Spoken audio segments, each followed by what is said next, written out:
Sure. All right, everybody. So it's August 11th, 2020, Board of Municipal and Zoning Appeals hearing. Obviously, we're using a WebEx platform. So the way that it works is, if you can hear and see everybody, this is the board. We have Martin French from planning. I'm the acting director. So we're the people who are seeing on the screen. When your case is called, what will happen is I will elevate you to a panelist. And once you're a panelist, the board will be able to see and hear you, and you can go ahead and speak on your case. The same thing will work for people in opposition. So if you're in opposition to a case or just want to testify in support, there is a raise your hand function where you can virtually raise your hand. If you find your name on the list, you will see the little hand. And so if somebody's is already raised, so if you click the raise your hand function, I'll know that you want to talk. Another option is to use the chat feature to let me know that you want to testify. That works as well.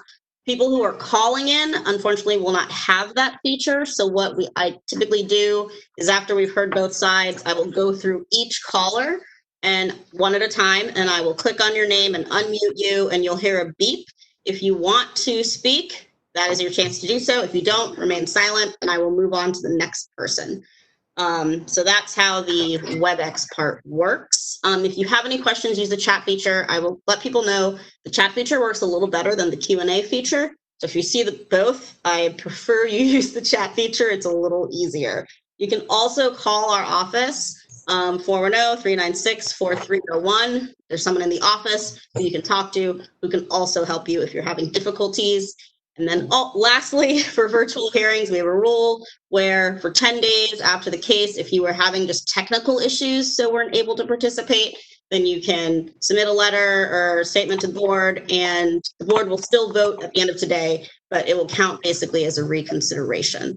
So that is all. Also, this is being recorded, so keep that in mind. Oh, and if you're not speaking, please have your phone on mute. Most of you are automatically muted. Just because it cuts back on the background noise. But remember to unmute when you want to speak. And I believe that's it for the WebEx portion. So we will go back to the regular docket.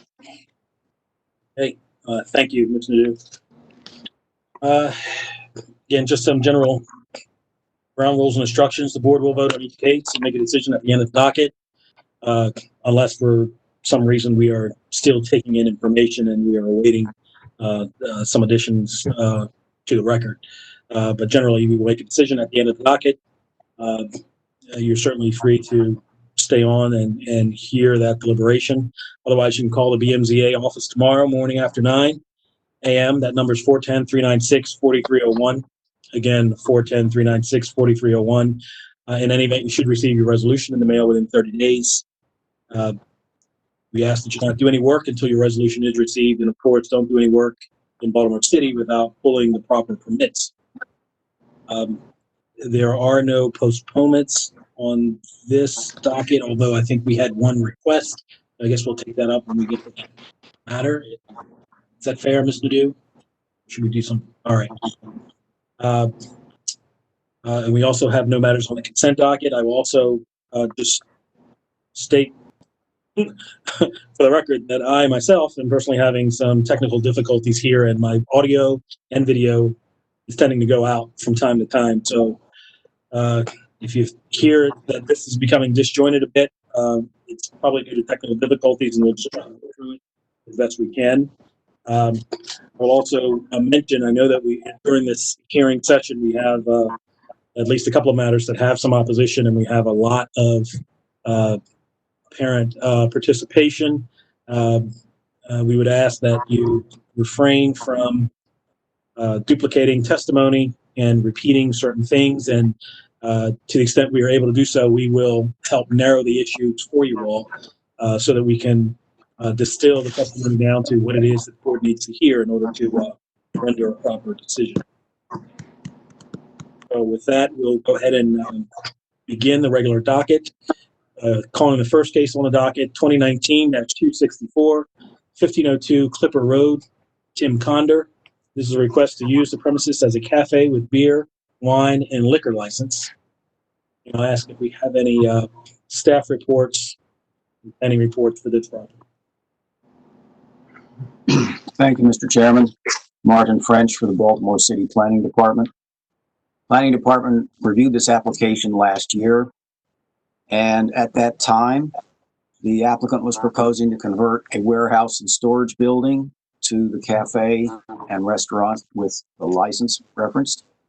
This property is totally within the 100-year mapped floodplain of the Jones Falls. Therefore, all interior alterations and improvements, all structural additions and alterations, and all off-street parking facilities must comply with floodplain regulations. The applicant was encouraged to meet with planning staff to begin the review process for this proposed use of the property. Unfortunately for the planning department, the person who was the staff person who handled floodplain issues has left the department. Therefore, I do not have personal knowledge of whether the applicant was able to obtain some type of agreement on the development of this property within the floodplain regulations. That said, the Department of Planning continues to recommend that approval of this application be subject to the condition that all construction, alterations, improvements, and related landscaping are completed in accordance with site plans and development plans approved by the Department of Planning. Thank you. Thank you, Mr. French. Are there any staff reports, Mr. Dew, for this? There are. So we have a letter from the Hampden Community Council. It says, on behalf of the members of the Hampden Community Council, I write in strong opposition to the appeal to use 1502 Clipper as a cafe with a liquor license. We have no details of the proposal, and Mr. Condor refused to postpone the hearing. The HCC and the Hampden community need more information about the plans and the impact on the immediate neighbors and community. We have no indication if the neighbors are aware of this appeal or if there's any community support for it. Okay. When was that? Let me just reference in the letter, it said the applicant refused to postpone. Was there a formal request for a postponement by the opposition? So I got this letter yesterday, and it says that they emailed the applicant on Friday, so a pretty short window, but so yeah. And I believe, so we have someone logged in as Martin Burian, who had 2019-264 as the appeal number. Are you the applicant, sir? Hi, this is Martin Burian. I'm the chair of the Zoning and Land Use Committee of the Hampden Community Council, so I authored the letter. Let me see. I don't see the applicant on the list, actually. I might have to go through the callers. Give me 1 second. Okay. All right, so I'm going to go through each caller one by one. There are a lot today, so bear with me. There's about 9 or 10 of them. So what's going to happen is if you're somebody who's calling in, you're going to hear a beep. If you are Tim Condor or somebody speaking for 1502 Clipper Road, please say so, and I will unmute you. I'm going to read the first 6 numbers of the phone number so that you know you're about to be unmuted. First is 443-870, caller number 10.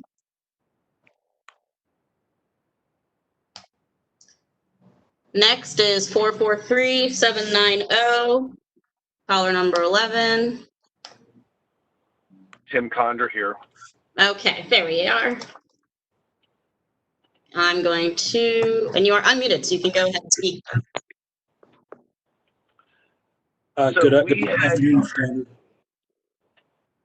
Go ahead, sir. Sorry. Go ahead.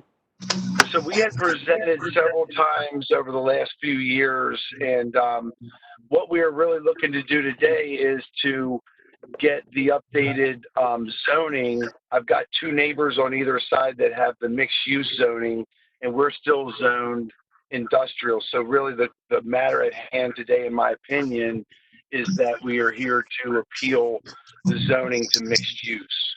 I did get a letter from Mr. Martin on Friday saying that he had opposition, and I explained to him what we were trying to do today, which was exactly to change the zoning and work through that process, and invited him to be involved. I'm not sure why I'm being denied from their side, but I'm sure he'll let us know. Are you suggesting you're seeking the change of a zoning classification? Yes, sir. That's not before us, I believe. No. Or a variance. We can't do that Variance anymore. on the zoning. So I think the confusion is, in order to change your property from industrial to mixed use, that's something you have to go to city council for. The only thing this board is here to hear is your application for a use and occupancy permit to use it as a cafe with a beer, wine, and liquor license. Okay, so that's the actual end goal here. I apologize if I'm mixing two meetings. We've got a tenant down there that we'd like to give them the opportunity to use a liquor license that we have to have a cafe on site.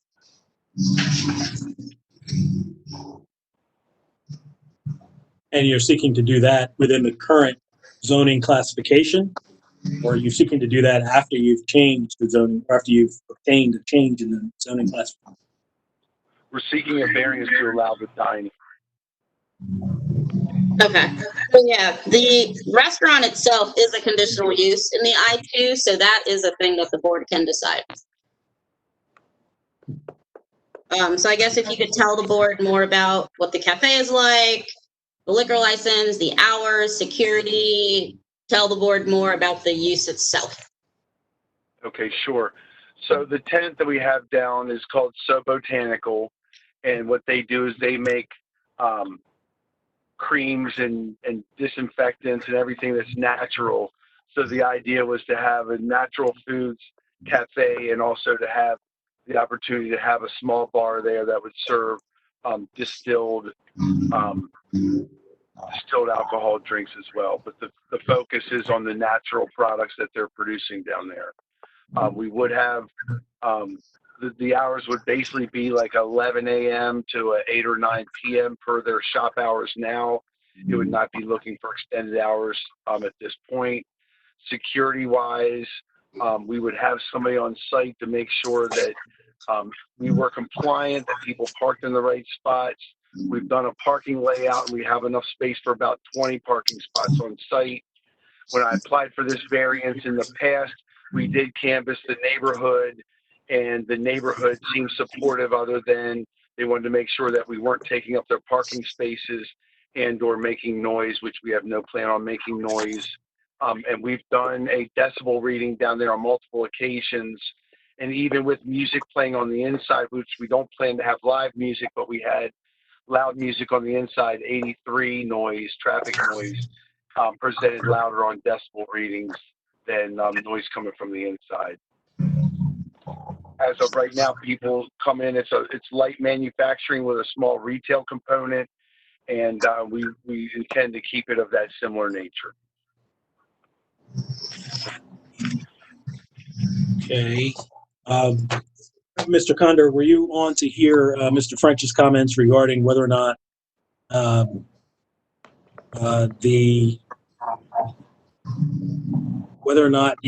far you've gotten along with the floodplain regulations? We have gotten to the point where, and I'd have to check my notes, this was about 1.5 to 2 years ago when we last applied. We spoke to planning. They explained to us about our rebuild.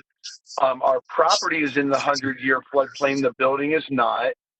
We've already built floodgates that are compliant to that degree, and we're working through the process of what the build out would be, which would be minimal. And it's my understanding that as long as we do not put into the building more than 50% of the actual value of the building itself, that we would be grandfathered into the current code.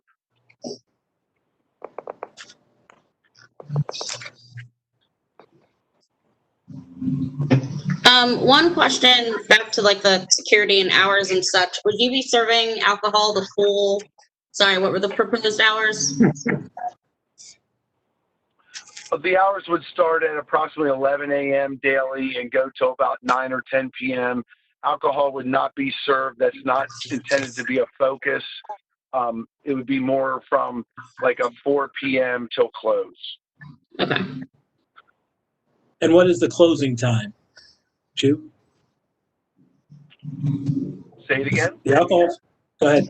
I didn't hear the question. What is the closing time? I think you mentioned alcohol served from till 8 or 9. But what's the closing time? Approximately 10 p.m.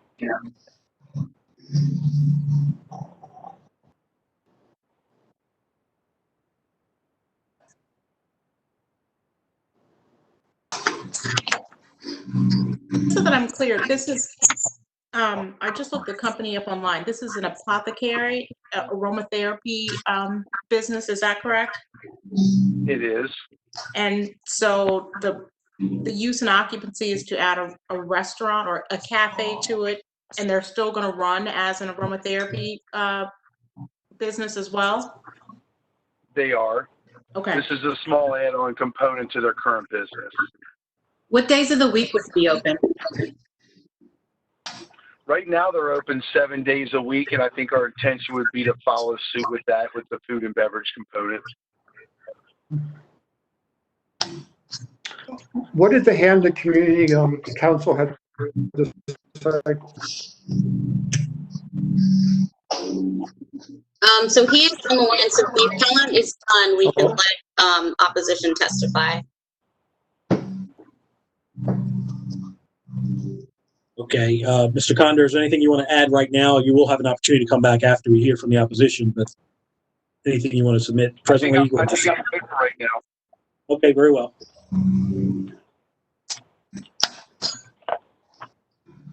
Mr. Dew, if there's any other people in line for support? We don't know. Not that I see. So I think what I'm going to do is let's have Martin Burian from the Community Association testify, and then I'll go through the callers. I think it's easier to go through the callers one time than once for support and once for opposition. Very good. Okay, great. So this is Martin Burian from the HCC again. So we did submit our letter signed by our council president, Eli Lopati. And, essentially, the HCC has a longstanding process established for any requests and appeals that go to a public hearing, in which we, ask the individual to come as appropriate, present before the Zoning and Land Use Committee of the HCC, and if necessary, we also ask for a presentation before the entire membership at a regular meeting of the HCC. So this is, a years-long process that we have in place. Mr. Condor has come to us before for the same property, but not necessarily the same concept. And his agent is also familiar with our process. So, we were only made aware of this appeal by the Northern District Planner's email, which came to me on Thursday. So we didn't have really any time to engage in a meaningful way with the appellant on this particular instance. It is, I can, from the discussion that we've had in this hearing, I understand that the details of the proposal, which have some similarities to previous proposals for that particular property, but we still don't have any. We haven't had a chance to just really discuss and dig in. We did not know how similar or different it would this proposal would be at the time that we were notified of the appeal. So we'd really like to go through the normal course of business that we like to take.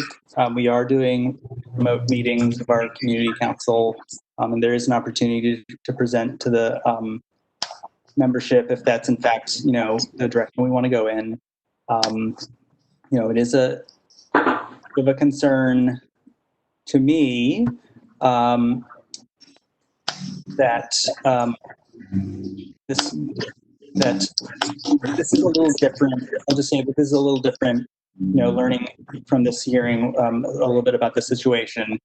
But different than another brand new business that may want to establish itself in the Hamden community with a new restaurant liquor license.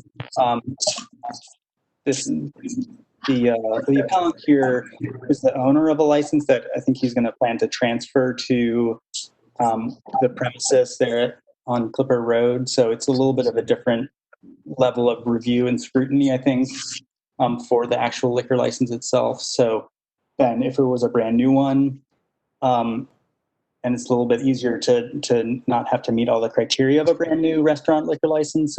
I know that's not like your purpose here, but I just want to make you aware that it's, would be a little bit less of a further review for the actual like liquor component, or the alcohol component of what the appellant here is trying to pursue at that location. May I interrupt and ask a question? Go ahead. Is the primary issue that you're having is that he didn't go through the process? Yes, that's our number one issue right now. I mean, we don't have like a lot of the facts and the content to really be able to say if we have any objections to the actual substance of the proposal, because we haven't really talked about it. So what would a typical objection be to something like this? I mean, it doesn't sound like they're going to have live music ever. It doesn't sound like parking is going to be an issue. It sounds like they're going to close at 8:00 in the evening. So it's not going to be a late night hangout place. And it also sounds like it's going to be limited amount of alcoholic beverages sold. Sure. I mean, like I said, the hearing has been enlightening to help understand what the plan is. I think I'd probably want to,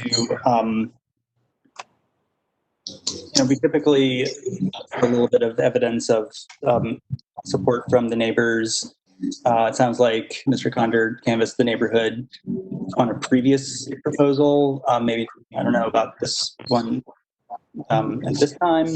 I'm sorry, let me interrupt you at this point. You mentioned earlier that it was a bit different, but I don't think I've heard yet what the difference is between the last proposal that you heard and what this one entails.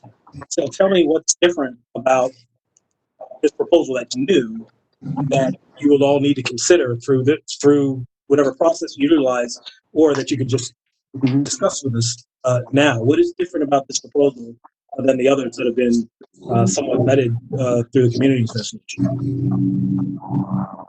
Well, I mean, I don't want to speak for Mr. Condor, but from my recollection, there's been at least a couple of other ideas that have come before the HCC in the last about 3 years. One was it's more of a sort of high-end beer and wine store. Honestly, I don't recall the other proposals were in place that may have involved a more of the degree of food or light kind of edible fare.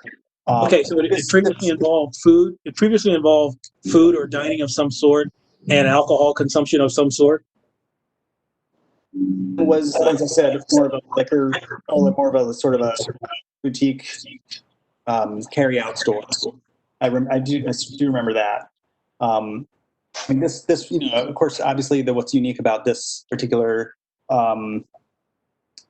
proposal, which we learned about during the hearing, is that it's sort of tied in with a aromatherapy business and kind of has multiple functions, production, retail sales, and then plus sort of a cafe, restaurant, and bar. So it's 4 things at once. But so I mean, this is a different. Mr. Chairman, Yes, sir. I'd like to hear from the applicant.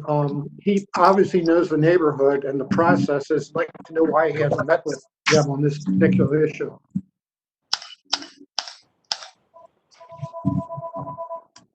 Mr. Condor? The fact that I didn't meet during this part of the process lends itself to the whole process in general. When I first bought the building and canvassed the neighborhood prior to meeting with HCC, it was met with positive energy again, other than the neighborhood that abuts this property was concerned about noise and it was concerned about parking, which I think I addressed both of those. So then I bought the building. I had a liquor license, which is different than the liquor license I own now. And I did exactly what was asked of me multiple times. I showed up. I had community support with me. Shannon Wren was leading the Hamden Community Council at the time. And we were basically shut down for reasons unknown multiple times. So I did, again, what I was asked to do. I came back and I presented exactly what the idea was, had community support, had community questions. And this went on for at least 6 months, if not closer to a year. And so then I just assumed that the neighborhood, not my local neighborhood, but the Hamden Community Council neighborhood, did not want a tavern down there. So what I did was I pivoted ideas into this carry out, essentially what amounts to a high-end liquor store. And again, I had a deck, I had pictures, I met multiple times. Again, waited a month. You know, I've got this building that I bought, I've got money invested. And again, there was no solid opposition that said, you can't do this because of X, Y, and Z. It was met with telling me that my time was up. It was met with telling my support and even telling the opposition that some time was up. So I'm not sure if the process has served this example very well. But to your question, sir, I got an email from Martin on Friday, and I invited him to come down to this meeting to explain the process, and I believe that's what we're in the middle of doing. Why was your first proposal? Why was your first proposal closed down? Say that again? You mentioned, you were talking about your first proposal, and you said it was closed down. I'd like to know why. To be very honest with you, I don't have a reason for you. And if Miss Shannon Wren was on here, maybe she could share that. It felt to me like there was singular bias from her. I presented a very detailed proposal about a tavern that was cafe oriented, not focused on food. And it was met with some opposition verbally. We retorted. We showed evidence of neighborhood support, given sound and parking information to them. And I even had letters from neighborhood. I had neighborhood folks show up I understand in support all that. of me. And you asked me why I understand all that, down. but you mentioned you were you mentioned I was you never were given closed down. exact, What does that mean? the process was closed down. I never had a business that opened up in this location yet using that liquor license. So when I say I was closed down, I mean that I do not feel that the process, it was met with opposition, but without, in my opinion, sound opposition. It was not, Mr. Condon, you were not fulfilling requirements A, B, or C. It felt like it was just being pushed aside and ignored. And I voiced that opinion, and that's why I came back several times, got the same, with solid information. I came in with solid information and presentation, had support in the room, had support on written paper, had support from a neighbor, Robin Haas, who was one of the owners before he passed away. He was an owner of Verateca, had his support in a letter, which I presented, and was still, seemed to be all that information. I was not given a solid reason of why they were not accepting my application or my presentation. And what proposal was that? That was the first proposal, which was presenting something that looked and acted like a coffee shop, but was a tavern atmosphere where people could come in from early afternoon through early evening, have a read, get on our internet, have a drink. We were proposing bringing in trucks or light fare for food from time to time. The focus was not on the food. The focus was on the atmosphere and having a cafe-like internet that had a bar in it. Okay.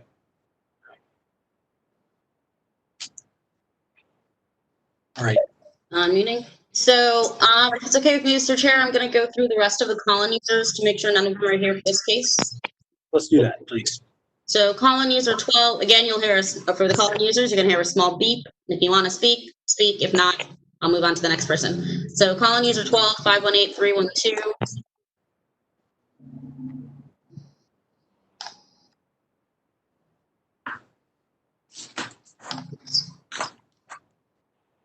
All right, oops, sorry. Call-in user 13, 410-292.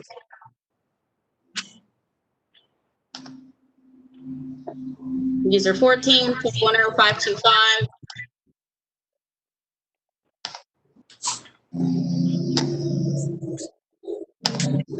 User 15, 215-827. Sorry, just a couple more, guys. 443-955.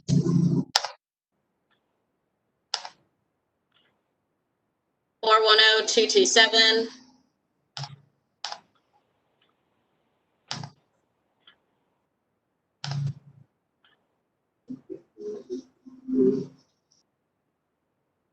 Oops. This one is not showing a phone number, so you're just gonna hear the beeps. User 21, 240-664. Living classroom. Hello? Hello. Living classroom. Hi, are you here to testify for 2019-264? Yeah. Okay. Are you testifying in opposition or? No. No. Excuse me. Sorry, I'm what sorry. case You're are you breaking here up. for? Which case are you here to testify for? All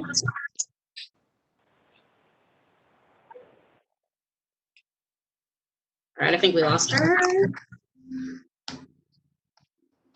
Okay. All right, 443-676. 410-710. That's Sherry. All right, last two users. This one also I'm not seeing the phone number. All right, and then last call-in user. All right, sorry guys, there's like 18 call-in users today. So, and also I'm gonna go through and see if anyone has raised their hand saying they'd like to speak.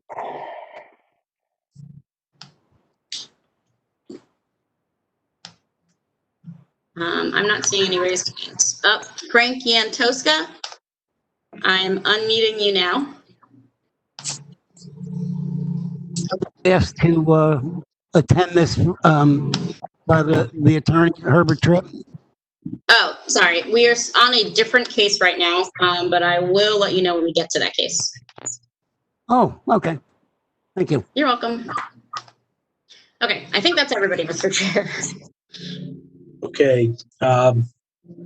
So we've just heard from that particular opposition.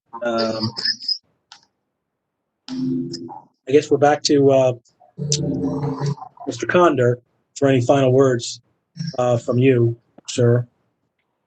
Anything else you'd like to add at this point? My final words to wrap the conversation. I appreciate everybody's time, including Martin's today. I feel like I've worked through this process as diligently as possible, and I don't think what I'm doing is anything that's out of the norm for this neighborhood. I've been in the neighborhood over 30 years. I used to work outside the neighborhood, and now taking my work from being on the road, and I'm trying to establish some business here. I live in Stonehill with my wife and daughter, and you know, I feel like I know the neighborhood. I feel like this would be a positive addition to the neighborhood from other business owners that I've talked to. I know Martin from the HCC is on here with some opposition, but in all the presentations with Ben Ray over at the Merchants Association, he and the merchants have been in support of my ideas throughout. So I think that that's important to note. And again, I've sat in the HCC meetings multiple times, which didn't make any sense when I've seen bigger projects and projects of much different scale in there. that were passed through and passed on. And in the meantime, there's been other businesses that have been allowed to open up while I'm sitting here waiting for a real answer on why I'm being held back from the HCC when I've got community personal support and community business support for these projects. And with that, I would conclude. And again, thank you for your time tonight. Thank you, sir. Let's move on to the next matter. At this point, case number 2019-439, 1611 through 1615 Guilford Avenue, Guilford Brewing LLC. So we have Nate Prettle, who I am unmuting now, as well as Trip Bergender, who I saw earlier. Let me see where to go. Good afternoon. This is Nate. So moving him up as well. All right. Again, this is a request to use the second floor for live entertainment. So we have a significant history here that could be summarized by Ms. Nadeau, if you'd like, for the record. Yes, a lot of summary here. Okay, so this case was originally heard, I think, in January. And originally the issue, or the main issue, was there is a PUD in place at this location. And the board heard a lot of testimony on the PUD, and then in, I believe, June, the board voted that this is allowable under the PUD. I repeat that now only because I know there's a lot of testimony about the PUD itself, but the board has already voted on that portion. So we're here today to hear about the conditional use itself. The last hearing was recorded. It's all part of the record. So if the parties and anybody in support or opposition can keep it to new testimony, that would be really helpful because the board has rewatched the old hearing. They're refreshed on that. Dozens of letters were received, both in opposition and support. Somewhat even split on both, slightly more for opposition last time we had the hearing, and we've also received a lot of letters since yesterday. So what I'm going to do, make this a little easier, is I'm going to do a quick summary of the letters that we had last time, and then I'll quickly go over the newer letters since they weren't in the record before. So Will you also are you also going to plan on putting the conditional use standard on the record so everyone understands? Yes. Definitely. Thank you. In fact, I might do that first. So first off, we are here to hear a conditional use. So I'm literally just going to read the law on what a conditional use is. All right. So the Board of Municipal and Zoning Appeals may not approve a conditional use unless it finds that the establishment, location, construction, maintenance, or operation of the conditional use would not be detrimental to or endanger the public health, safety, or welfare. It wouldn't be precluded by any other law. The authorization will not be contrary to the public interest, and it is in harmony with the purpose and intent of this code. But, and here's a big but, conditional uses are presumed valid uses of land and are subject to the presumption being rebutted by credible evidence indicating that the proposed use has adverse effects above and beyond those inherently associated with such a conditional use, irrespective of its location within the zone. So in other words, live entertainment, and I believe the bottom use is a restaurant and tavern, are conditional uses under B2, which is the zoning district it was under the PUD. So that's what we're trying to refute here if you are in opposition, or provide evidence for if you are here in support. There are certain standards of things the board can look at for conditional uses, like the size and shape, traffic, parking, nature of the area, proximity to schools, churches, emergency vehicle access, light and air, utilities, historical landmarks, character of the neighborhood, all of that. So I assume the parties are well aware of that, but I want to let anybody testifying know that part to start, because that is the part that the board is focusing on today. All right, so the letters in support last time talked about how this use would provide jobs and customers, how it would attract people to the neighborhood, how it would revitalize a down and out area, how it would give the area an economic boost. And also of note, there is an MOU in this case. I believe that Becky DeWitt is on here, and I will make her a panelist as well, so she can testify to the MOU if I would like to hear from her. Letters in opposition talk about how the goal of the PUD was to make the area more residential, how there are schools nearby, it would create noise and traffic, they want a quiet artist space, it would suppress further development in the area, and that there's already entertainment nearby. Recent letters we've received in support, so these are the ones in the last 24 hours, since this was put back on the docket or since it was heard last time. Magma Build Studios says, on behalf of Magma Build Studios, we enthusiastically support the petition. This is our young and growing business is located around the corner. This establishment will bring jobs, customers, and strong economic boost, and will serve as a community anchor that will round out their offering to the local community. By the way, for everybody whose letters I'm reading, I'm summarizing them. So. But they are in the record for the board to review. This is from a Greenmount West homeowner who's directly across the street. Says, my spouse and I are completely in favor of this establishment having live music. I believe that the small minority of people in the community who are against it are much louder than those who are eager to see the venue put to good use. I look forward to the day this once vacant structure becomes a popular destination. And then lastly, my spouse and I stand in support of the appellant. We live a block away, and we see this appeal as crucial to the economic and social development of the community. Greenmount West does not have any type of dining or entertainment spaces. This is an incubator for other businesses and economic growth. Greenmount West is low density single family homes. So there's ample space for visitors to the neighborhood to park. Now, the opposition letters. So the first one is from just someone in the neighborhood that says, I'm absolutely opposed to music until 2 a.m. and the obvious lack of parking will encroach on street parking for me and my neighbors. So this was actually kind of an interesting opposition letter. It's quite long and talks a lot about decibels. There is some zoning rules about a property. If its property line abuts residential property lines, then it changes the allowable decibels. The reason I'm not going to go into detail is the MOU actually has a lower decibel. They agree with 5 versus the 80 that were in the application. So a lot of the letters about the 80 or 85 decibel MOU is actually much lower than that.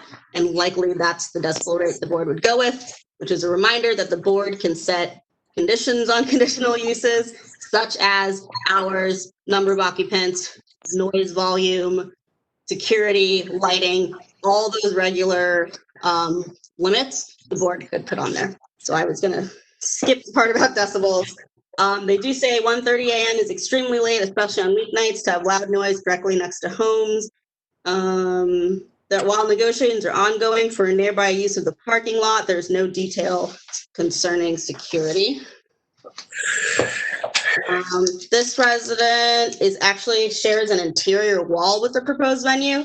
Writes, my pipes were removed from the party wall in April 2019. 80 decibels is it's too loud for an interior wall and will lead to hearing loss. My personal experience from working weddings and corporate events is people do not behave well. They are drunk, loud, and disruptive. They will want to party after the event is ended. And when that doesn't work, they'll stumble out in large groups to find another place to drink more. People want to drive and park close. People have alcohol in their cars.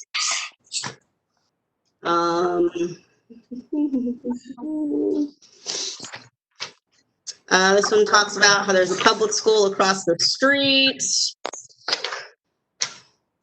This neighborhood has an emphasis on safe, reasonably quiet environment for creative work. The presence of up to 350 people during evening hours positioned on 2 of Baltimore's smaller streets will be disruptive and dangerous to citizens. And then lastly, this from the gallery manager and community coordinator for City Arts Apartments and City Arts 2. Says, will the brewery be responsible for its patrons? Will it provide apprenticeships and employment? Will it hire local entertainment?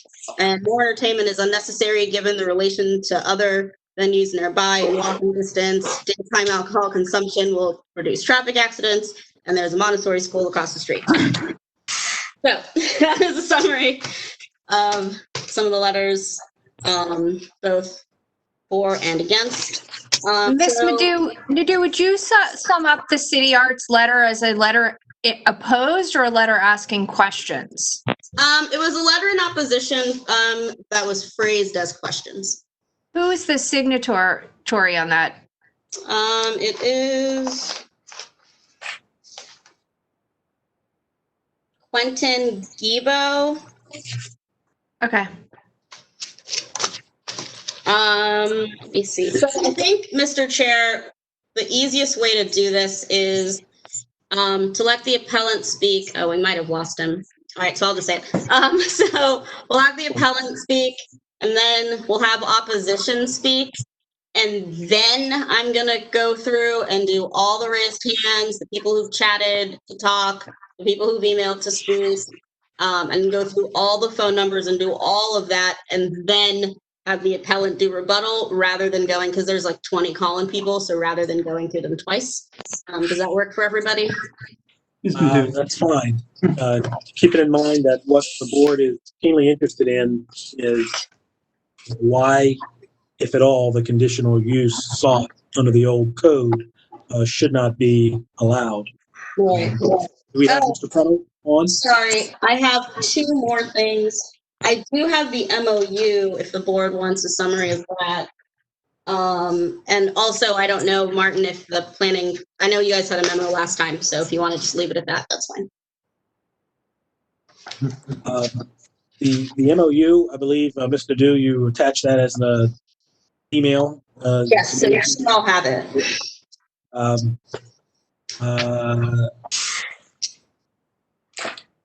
Mr. Chair, this is Herbert Burgunder. I have two preliminary objections I'd like to get on the record. Okay. Is that okay? Oh, so he just lost his sound. Oh. But what are your objections? I can make a note of them for the record. So I have two preliminary objections. The first is that the decision that the board made that this is permitted by the PUD was made with the assistance of a memorandum prepared by you, Ms. Nadeau, as a staff member. And we believe that that memorandum must be made part of the public record in accordance with Maryland Code Annotated State Government Article 10-218. And that says a staff memorandum submitted to a person who is involved in the decision-making process by an employee of the agency who is not authorized to participate in the decision-making process must be part of the record. So we believe that the board's decision, which was not made, as I understand it, on the record at a public hearing, but was made in a preliminary board business meeting at the 12:30 time slot and not at the 1 o'clock time slot. That decision was made based on a memorandum that is not part of the public record, and we would object to the use of that memorandum to inform the board's decision without disclosure of that to the public. That's my first objection. And my second objection is that we believe that this hearing violates the requirements of 3-302J, which requires all meetings of the board at which a decision will be made to require that the members of the board be physically present at the hearing. I've noted those two objections for the record, and we'd ask that the board consider those in making their determination today. What was the second objection? The second objection is the 3-302J of the zoning code, which requires in-person presence.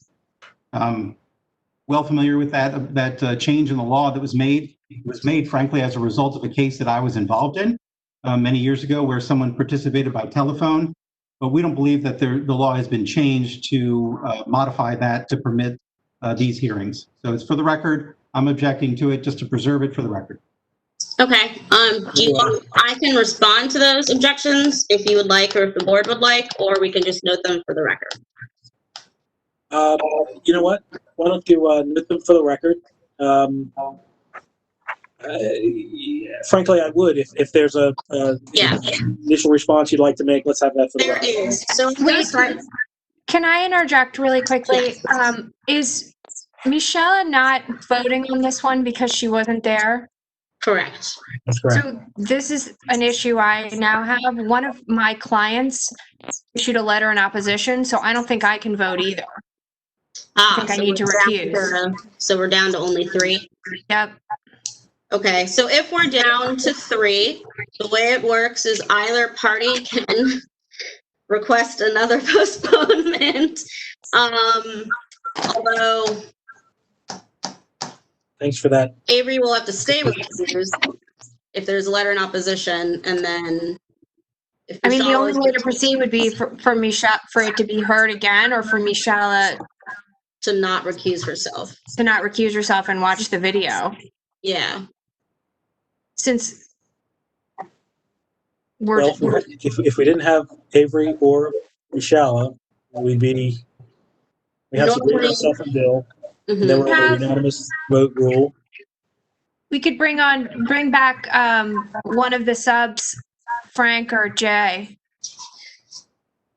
Yeah, that's what would have to happen, because postponing, I mean, it's always going to be 3 if you both recuse. So we'd have to, Bringing back one of the subs is the same as Mashallah watching the video. Like, it's either way, it's somebody who wasn't present. or it's starting the hearing from scratch.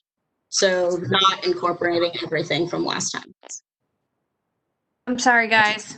No, it's okay. Thanks for letting us know. Well, that's one of the letters that just came in, right? Yeah, that's why I was asking the questions. Okay.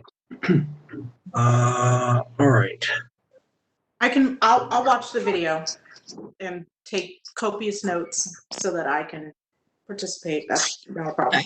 Go ahead, Martin. I wanted to bring to everyone's attention the fact that as of July 20th of this year, the mayor and city council have repealed the physically present requirements referred to by Mr. Burgunder a moment ago. Whether that affects the continuation of the hearing of this is something for the board to decide. Thank you. Yes, thank you, Martin. Yeah, that bill was just passed. I think we just received it at our office last week. So as my response to that, thank you for giving me the date on that. I was trying to look it up. So that's my response to the physically present requirement, is that city council passed a bill getting rid of it because we have to do hearings virtually or wait another year.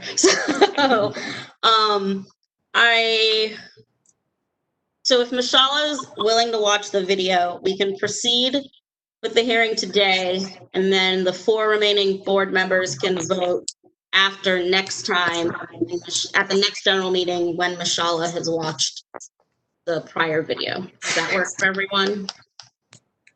I think that's where we are. Okay, and then my response to the first part, I wrote that memo when I was serving as associate counsel, not as acting director. So it was considered privileged and confidential because it's legal advice given to the board, similar to when we receive memos from the law department.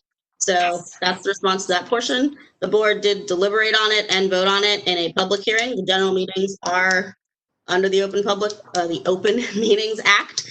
So that part was all public, but those objections are still both noted for the record trip. So with all of that sorted out, I think we're ready to move on to the appellant, unless I missed something, Mr. Chair. No, so we will hear the testimony within the confines that we identified. We will have at least 4 members ultimately deliberating on and rendering a decision on the matter, but that decision will wait until the additional member, Ms. Middleton, will have an opportunity to review the testimony prior hearing.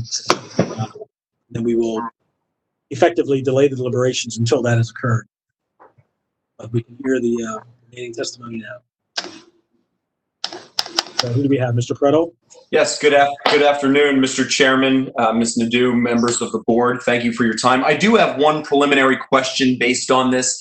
It was raised the possibility of having one of the alternates participate in this to have a full composition of the board. And I'm just curious if that's something the board would be willing to entertain, and how procedurally that would work before I start my testimony today.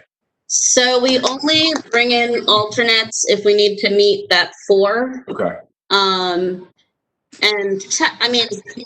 Usually we could also move forward. Well, let's see, 1, 2. So yeah, we bring them in when we need to meet that 4, and the board can also vote with 3 because I believe the rule under the code is it's the majority. So the difference when there's 3 board members is that the decision has to be unanimous. Mm-hmm. So if we have 3, I mean, this will still go forward, but we don't generally accept requests to have a full board if we have that base number. Sure. Thank you. Then I will proceed. Well, thank you for your time today. My name is Nate Prettle. I'm here on behalf of Stephen Popescu and Rich Kraft. And Ms. Nadeau, if you could maybe bump them up to panelists as well. I don't know if they're on by phone or not. If you see their names, I understand. I see you have quite a number of people on here. I don't want to make you go through each one. Sorry, can you tell me those names one more time? Yeah, Stephen Popescu and Rich Kraft. Okay. I'm going to put them on. I'm not going to unmute them yet. Okay. But go ahead, continue. Great. So I'm going to try and keep my testimony as focused to what's being considered today and is the review of the request, the conditional use request. And to clarify, this request is to use the previously authorized restaurant and beer hall as accessory live entertainment to those previously authorized. Even though the establishment is not yet open, these uses have been authorized, building permits have been issued, and that is the proposed and imminent use. And so we're requesting live entertainment on both the first and second floors. The request has changed somewhat since this was filed well over a year ago, but what is being considered today is what has been discussed extensively with the community association over the past year. And I should stress that this is something that has undergone quite a bit of community review. I'll let Mr. Popescu talk a little bit about that coming up. But as Ms. Nadeau mentioned, we have a signed memorandum of understanding that outlines the proposal as well as the restrictions and conditions, which I would ask the board to accept should they approve this resolution. And so to go through some of the letters of support, again, we have Greenmount West Community Association. I believe we have the support of Councilman Robert Stokes. We have the support of the Baltimore Montessori School directly across the street, and a number of other small businesses, residents, both from within the immediate area, within the larger Greenmount West area, and as well as the rest of Baltimore City. And so look, if you want to focus specifically on the conditional use standards and the required findings, I'm happy to go through them quickly here. Mr. Chair, Mr. Fields. We might have lost him. What's up, Trip? I would, for the record, object. Okay, I can hear you, Mr. Bogunder. I'm sorry. I would object to Mr. Prettle testifying. He's the representative or agent for the applicant and not the applicant itself. And if I'm going to be able to have meaningful cross-examination, it have to be of the applicant itself and not their agent. Well, certainly Mr. Prettle can make a proffer as a representative here for the agent. I take his testimony as that's what he's intending to do. Will I be permitted to cross-examine Mr. Prettle? I think that's fair. If the applicant were here, you would be able to ask those questions. So I believe the applicant is here. Yeah, but the applicant is also here. So if there's anything that I'm not able to answer, I will refer that to the applicant. So yes and yes. Go ahead, Nate. Great. So regarding the approval standards in the zoning code, number one, and this is assuming that conditional uses under the state of Maryland are presumed to be permitted, and the establishment, location, construction, maintenance of this live entertainment at the particular location is actually more beneficial than almost any other building in the neighborhood. You have an extremely large building that is able to, and Mr. Popescu is going to testify to some of the work that's been done to the building to limit the effects of the live entertainment, which in this case primarily would be noise, they would be traffic and parking, and they would be security. And again, I'm going to continually point back to the memorandum of understanding, which was done in detail, not only with the Greenmount West Community Association, but as well as the Community Law Center, which addresses all of those. And Mr. Dew, thank you for highlighting a lot of the things I would have gone over anyway, but the MOU has a lower decibel count, and we're willing to accept that count in it, as signed by the applicant and owner of Guilford Hall Brewery.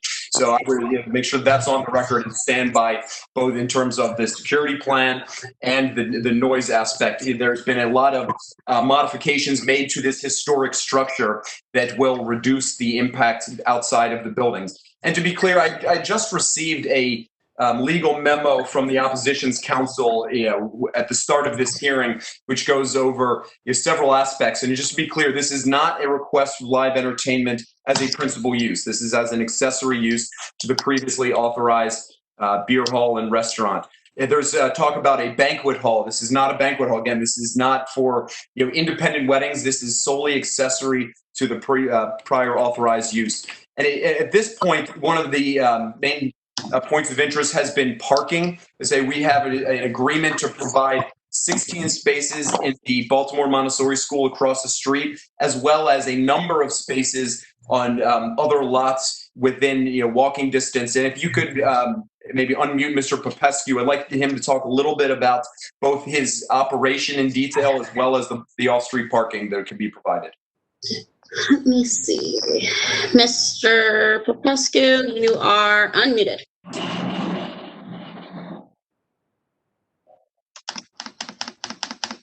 Hello? Can't hear you. All right. Mr. Popescu? Looks like he's still muted. Look, I can, while we figure out Mr. Popescu, I can continue. I think an important aspect of this is Nate, sorry, this is Richard Kraft. All right, Rich, go ahead. I'm a partner with Stefan Popescu as well. If he's having technical difficulties, I can try to chime in. But so we have reviewed, putting together not only the spots across the street, working with the Montessori school, but we will also be doing valet parking in addition to all the street parking immediately surrounding. And we'll be valeting cars too. Within 2 blocks, there's over 100 spaces in the public lot, and also be discussing with the Amtrak station on additional public spaces if we have overflow of valet parking. From a security standpoint, there's security cameras being put all surrounding the outside as well as inside, of course, of the building. We are lighting the streets as well. So that's, having additional security, in addition to the everyone on premise, so the physical security checking IDs, everyone at the door, and for any events that might have larger groups of people, we will have additional in-person security as well on staff. Great. And there's been some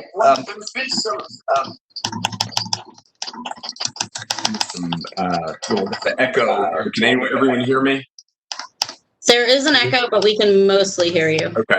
I was made aware that there had been some flyers going around the community to drum up opposition. And before we hear from them, I should mention that there are some false and misleading statements on that. And one, I clarify the hours of operation. It's been said that this will be open until 2 o'clock in the morning every day of the week. Per the conditions in the MOU, is proposed to shut at live entertainment will stop at midnight, other than Friday and Saturday nights. That's worded a little differently in the MOU. It is Saturday and Sunday, just as Friday night turns into Saturday, Saturday night into Sunday. So it's the Friday and Saturday evenings till 2 o'clock.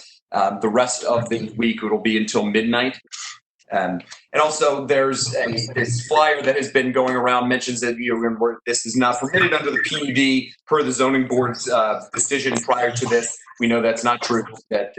Is your opinion that the PUD does authorize or give the board authority to review and possibly approve this conditional use, which I'm requesting. And so those are my main points. I'd like, if Rich or Stefan have anything else to add, other than the fact that we're, by nature within the Green Mountain West Arts and Entertainment Plan Unit Development, in the Green Mountain West Arts and Entertainment area. So to say that this is a solely residential area is flat out not true and goes against, frankly, a lot of the work that the community has been doing for a long time. So I'm going to leave it at that for now, and I'd like to have a chance to rebut some of the opposition at the end. Before you finish, Mr. Mapesky just sent a message saying that he is able to testify if we can hear him. Yes, please. Yes, sir. Go ahead.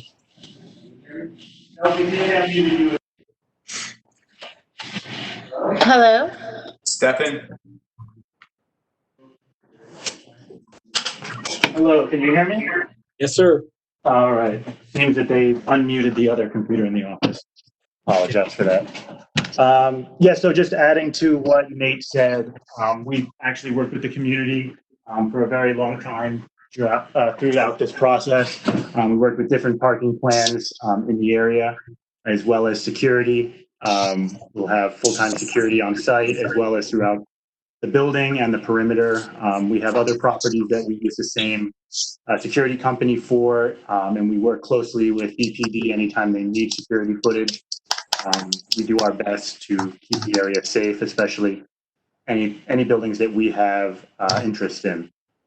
As for support, not to repeat too much, but the Montessori school across the street, the community association as a whole, as well as numerous businesses throughout Baltimore City are in full support of our project and the live entertainment.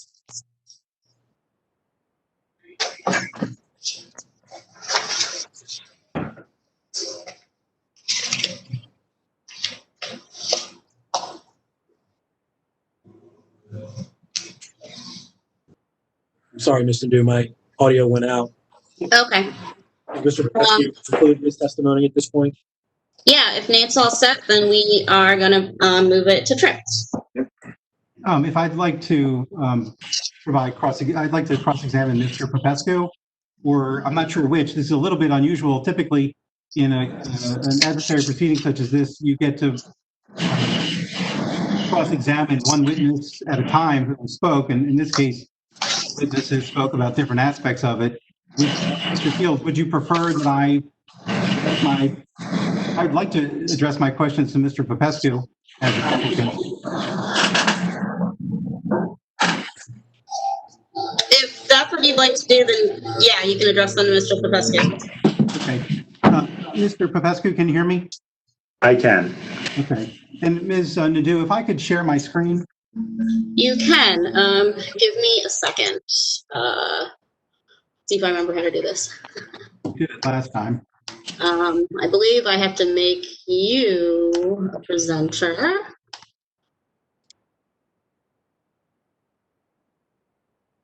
And I think after that you can do it from your end, correct? Yes. Can you see this screen? Yes, I can. Okay, Mr. Popescu, can you see the screen? I can, thank you. Okay. This is your conditional use authorization application, is that correct? It's been updated since then. Has it been amended? I'll have to turn that question to Nate. It's just a question for you. I believe it has, yes. Do you have a copy of the amendment?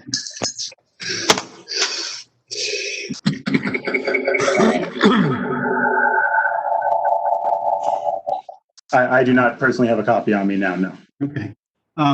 Does Guilford Brewing have a use permit for the restaurant? They do. They do have a use permit. When did you get the use permit? It's a permit a requested permit. You requested a permit, but you haven't received one? I'm sorry? You have not received a use permit? We need to finish the build out before we receive a use. So the answer is no. It's not really how permitting works. I mean, do we have a use and occupancy in hand currently to be? Mr. Chairman, if I may jump in, I'm not sure how any of this is relevant to the conditional use standards. I just want to make sure that we're staying on task here. So, yeah, Mr. Burgunder, what I want to be sure we don't do is go back through all of your original, objections and the support for that. It's relevant, if I may be heard. Go ahead. These questions are relevant to the extent that they relate to the request that is being made of the board for a conditional use. And it's a conditional use for, it says here, it's for accessory. The application was amended so that it would be accessory to the principal use. And in this case, I think it's an important point that there isn't a principal use. It's relevant. And if I may jump in, there is a principal use. It's for a restaurant and a beer hall. The fact that he does not have an occupancy permit does not preclude that use from being established through significant building permits and work that were approved by the zoning administrator. And again, I don't know how this is relevant to this conditional use. That's a legal argument, not an argument against the hearing of the testimony. This is an administrative proceeding, which there is wide range regard given to my ability to ask questions to elicit answers that I believe are relevant. I believe it's relevant that there's no use permitted in the building. Mr. Fields can't hear us. Ms. Mizzou, Fields has indicated he cannot hear. Okay. Go ahead. I mean, we understand the line of questioning, but keep going, Kirk. Thank you. What is the floor area of the restaurant, Mr. Popescu? I'll have to pull up the blueprints to give you an exact number. The restaurant area upstairs and downstairs would be approximately 8,000 to 10,000 square feet. How about the restaurant area downstairs? 3 to 5. Maybe a little bit more. Square feet? Depending if you're taking into account the kitchen or not. I'm talking about the restaurant use, not the beer hall. The restaurant use is encompassing the entire building, sir. The beer hall is, people are going to be eating in the beer hall? That is correct, yes. Food will be served on the entire property other than the manufacturing area. How large is the manufacturing area?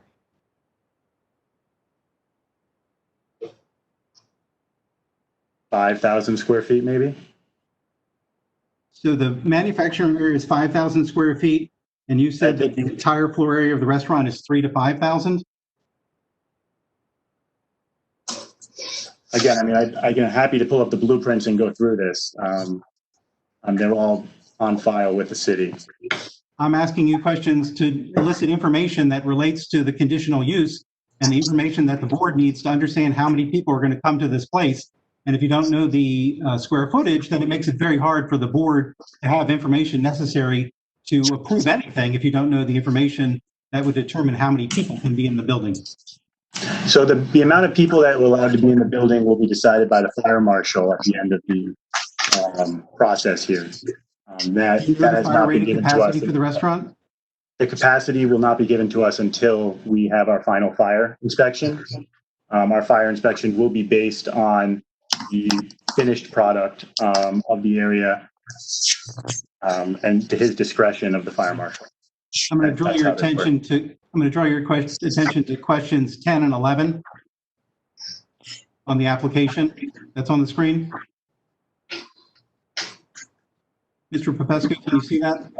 I can, yes, sir. So those questions were not answered?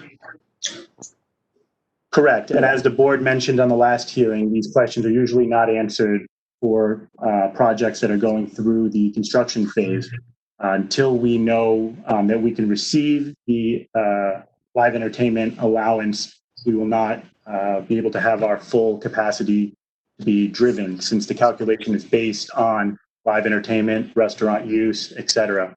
These are all calculations the fire marshal and an architect make based on the decision of the board to allow or disallow the use. And Mr. Popescu, do you know the square footage of the live entertainment area? It, again, would be the entire property accessory to the restaurant. So the entire building is going to be used for live entertainment?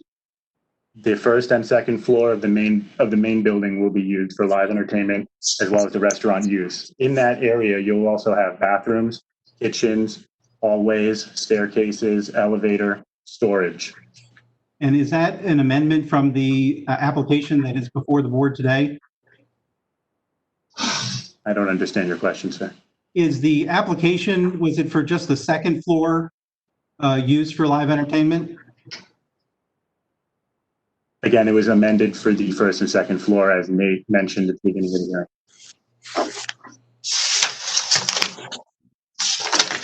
I need to interject here. Sorry. The application is just for live entertainment on the second floor. Is it? Oh. And we'll take what we put in, of course. And so what is the square footage of the live entertainment area on the second floor? Give me a second, I can let you know.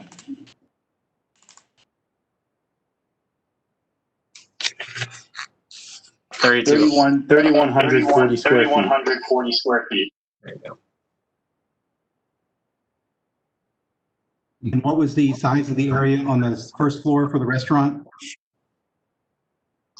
My math was incorrect. So the upstairs and downstairs are mirror images on the square feet. So it's 3,140 for upstairs, 3,140 for the second for downstairs. And of that space, that's usable restaurant space is about 1,700 square feet. That would include behind the bars, behind the kitchen, bathrooms, etc. So the restaurant space, just to make sure I'm clear, is about 1,700 square feet on the first floor? The usable space. The entire restaurant is 3,140. But the usable space is 1,700, and what's the usable space on the second floor? 3,140. Okay. So the live entertainment space on the second floor is larger than the restaurant usable space on the first floor? That is correct, yes. Okay. Okay. And do you know what the fire rated capacity for the space on the second floor is versus the usable restaurant space on the first floor? I'm going to object one more time. Fire rated capacity is obtained from the fire department after approval by the board. So it's not usually something an applicant could know in advance because it's done afterwards. Ms. Nadeau, for the record, I will note that the application and the law require that those items be determined before consideration of the application. And I'll state a reason as to why. Because if you don't know the fire rated capacity of the building, there's no meaningful way that the board could understand what the impact would be on the neighborhood. It'd be one thing if 10 people were permitted in the space. It's another thing if 1,000 people were permitted in the space. And I appreciate for the record, and I understand for the record that the fire department has said they will not give you the fire rated capacity until after it's approved. But that's not what the law says. What the law says is that the fire rated capacity needs to be part of the application, and the application would be incomplete without it. It has been noted for the record. Thank you. Mr. Pascu, do you have a deeded parking area within 600 feet of the property? No, there's parking on site. How many parking spaces are on site? I believe the architectural plans show 6 spots. 6 parking spaces, and is that for the 3,140 square feet of space on the second floor for live entertainment? That's for the entire use of the building. And are you seeking a parking variance today? Parking variance. If needed, I'm looking for a parking variance. I didn't believe I needed one in this situation, but if it's something that the board decides that I need to do this use, then yes, I will be looking for a parking variance. But let me ask you a question. You don't have a deeded parking area other than on the property, the 6 spaces? You don't own a piece of property in the neighborhood? We own property in the neighborhood, that is correct. Is it licensed for off-site parking? We have not restricted the deed for off-street parking at this time, no. Meaning, my question, I'll ask it again, is the property that you own in the neighborhood, is it licensed as an off-site parking facility for the support of this restaurant?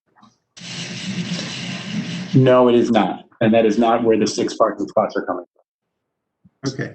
And you don't have a 20-year or longer lease recorded in the land records for parking? I do not. Okay. Whose name is on the liquor license? Richard Kraft. Richard Kraft. And what type of license does Mr. Kraft hold? For the city liquor license, it's a restaurant license. What is the type of license that Mr. Kraft holds? Restaurant license? I'm sorry, I didn't understand that. A restaurant license. And is it for this property? It is, yes. Okay, and when was that liquor license obtained? About 3 years ago. 3 years ago. And what does it permit? What type of license is it? Beer, wine, and liquor. Okay. And do you also hold for Guilford Brewing a state license? I do. Okay. And are you a member of Guilford Brewing LLC? I am a member. You are? And did you obtain the state license for brewing? Richard Kraft did, yes. Okay. And did he do so on behalf of Guilford Brewing LLC? Correct. And what is the address for that liquor license for the brewing? It's one address. It's 1611 Guilford Ave. Okay. I'm going to show you what I'd like to be marked as opposition exhibit 1. I guess maybe if I could have marked exhibit 1, the application to do. Okay. I'm not sure how that works on the internet. Well, we have that in the file, so. Okay. And then for exhibit 2, I'll ask that the Guilford Brewing license be marked as opposition exhibit 2. Okay. Okay. And Mr. Popescu, your name is on this license. Are you Edward Popescu? I am not Edward Popescu, no. Okay. Is that a relation to you? Yes, it is. Who is that? It's my father. Okay. And you'll note for the record that the address for this brewing license for the state of Maryland is on Gough Street. What's at 1901 Gough Street? That must be a typo on their side. That is a office address, previous office address. It's listed as the location address and the mailing address, but you're saying that's not accurate? That is not accurate, no. Okay. Do you plan on hosting weddings? If somebody went to a restaurant and decided to have their wedding there, then yes, we would be the same sort of location for someone looking for a wedding. So a person could come for their wedding and rent out the establishment? They could, yes. The same as you could go to a Ruth Chris, or you could go to one of any other restaurants in the Baltimore City area and ask to do your wedding. But you're saying this would be just on the second floor alone? They would have the option to rent out a private room, the whole building, downstairs, upstairs. It would be treated as the same as a private event or corporate event. Okay, and your company would manage these events? Yes, we would have all the staff.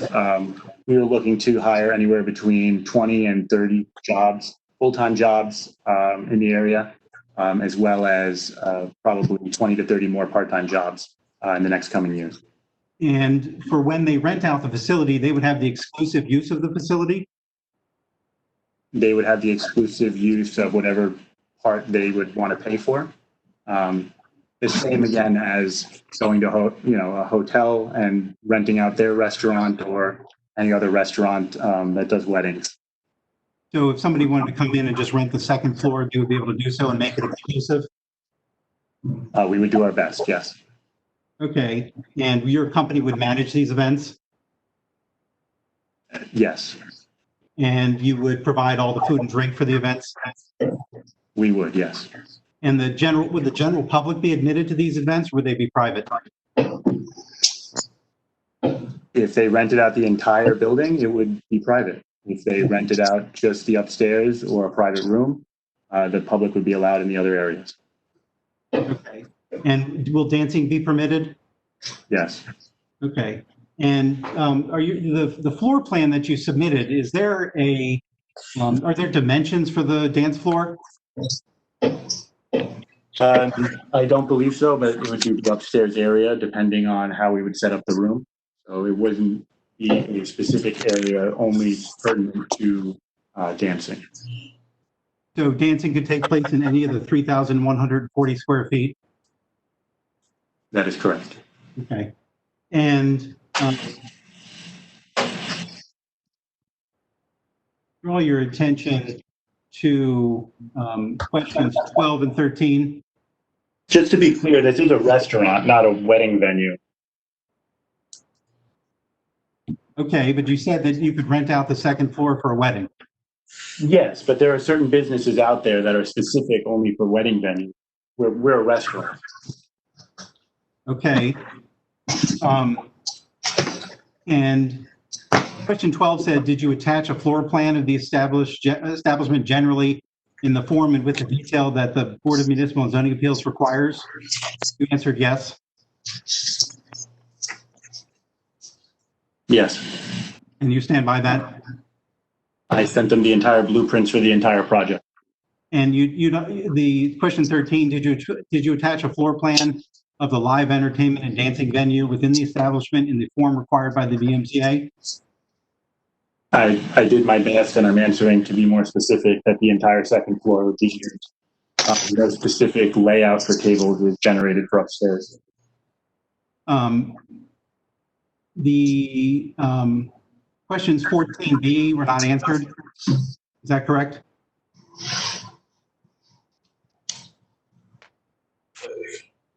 Yes. Again, back to the fire department. Okay. And was there on the drawing that you provided, was there a hand-drawn rectangle or square indicating a dance floor?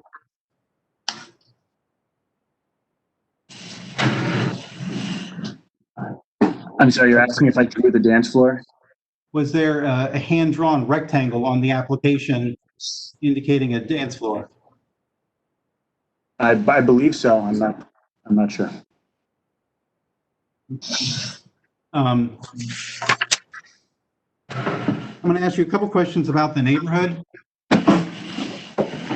Sure. You said that there were in question, bear with me a second, in question 24, you said that there were 10 to 15 residences in the neighborhood within 300 feet.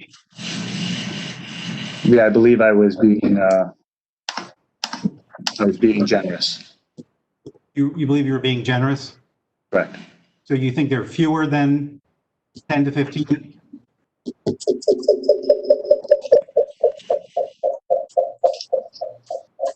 Mr. Popescu, Okay. can you hear me? Yes, I can hear you. So you're saying you're being generous, meaning that there are many fewer than 10 to 15 residences? I believe it's around 10 to 15. If you're going to draw a circle, let's see how many there are. Okay.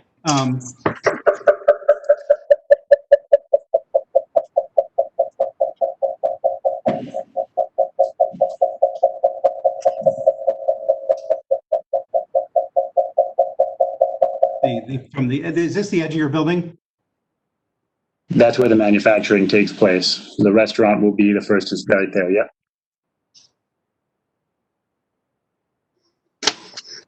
Do this correctly. Bear with me a second. So the measuring here shows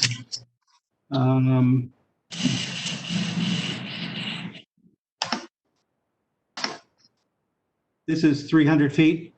Okay. So if we took that circle all the way around, there are at least 4 houses here. There are 3 houses here. There's a whole row of houses here. There's houses here, here, here. 15 or 20 people live in here. I'm sorry, we live in where? Live in the cork factory. Yes, but that is one residence, to be sure. That's not multiple residents. No, it's actually multiple residents. It's a co-op. It's multiple residences. The copycat building has 250 residents in it. Are you familiar with that building? Correct, and those are both industrial use buildings. They're residences with people living in them. Is that correct? Correct. So if I'm drawing the circle all the way around at 300 feet, whoops, let me take it in, about at 300 feet, you'd agree that there are many more than 10 to 15 residences, wouldn't you? Without an exact count, but sure, if that's the point that you're trying to make. Yeah, significantly more. And you're familiar I don't with think it's significantly more, and if you would like to count them, I'm happy for you to count them. Are these residences on the screen within 300 feet of your establishment? Yes, and they've been built and sold after we started the project. So these are brand new residences being built? That's correct. Okay. And going back to Gulf Street, is this a building that you own on Gulf Street? It is, yes. Okay, and you're saying that's where the office is, at a place called Happy Hour? It was when I used the office that I lived above as my mailing address. And you do not own this establishment, I own the building and I own the apartment above it. but you don't own the liquor serving establishment? I do not, no. Okay.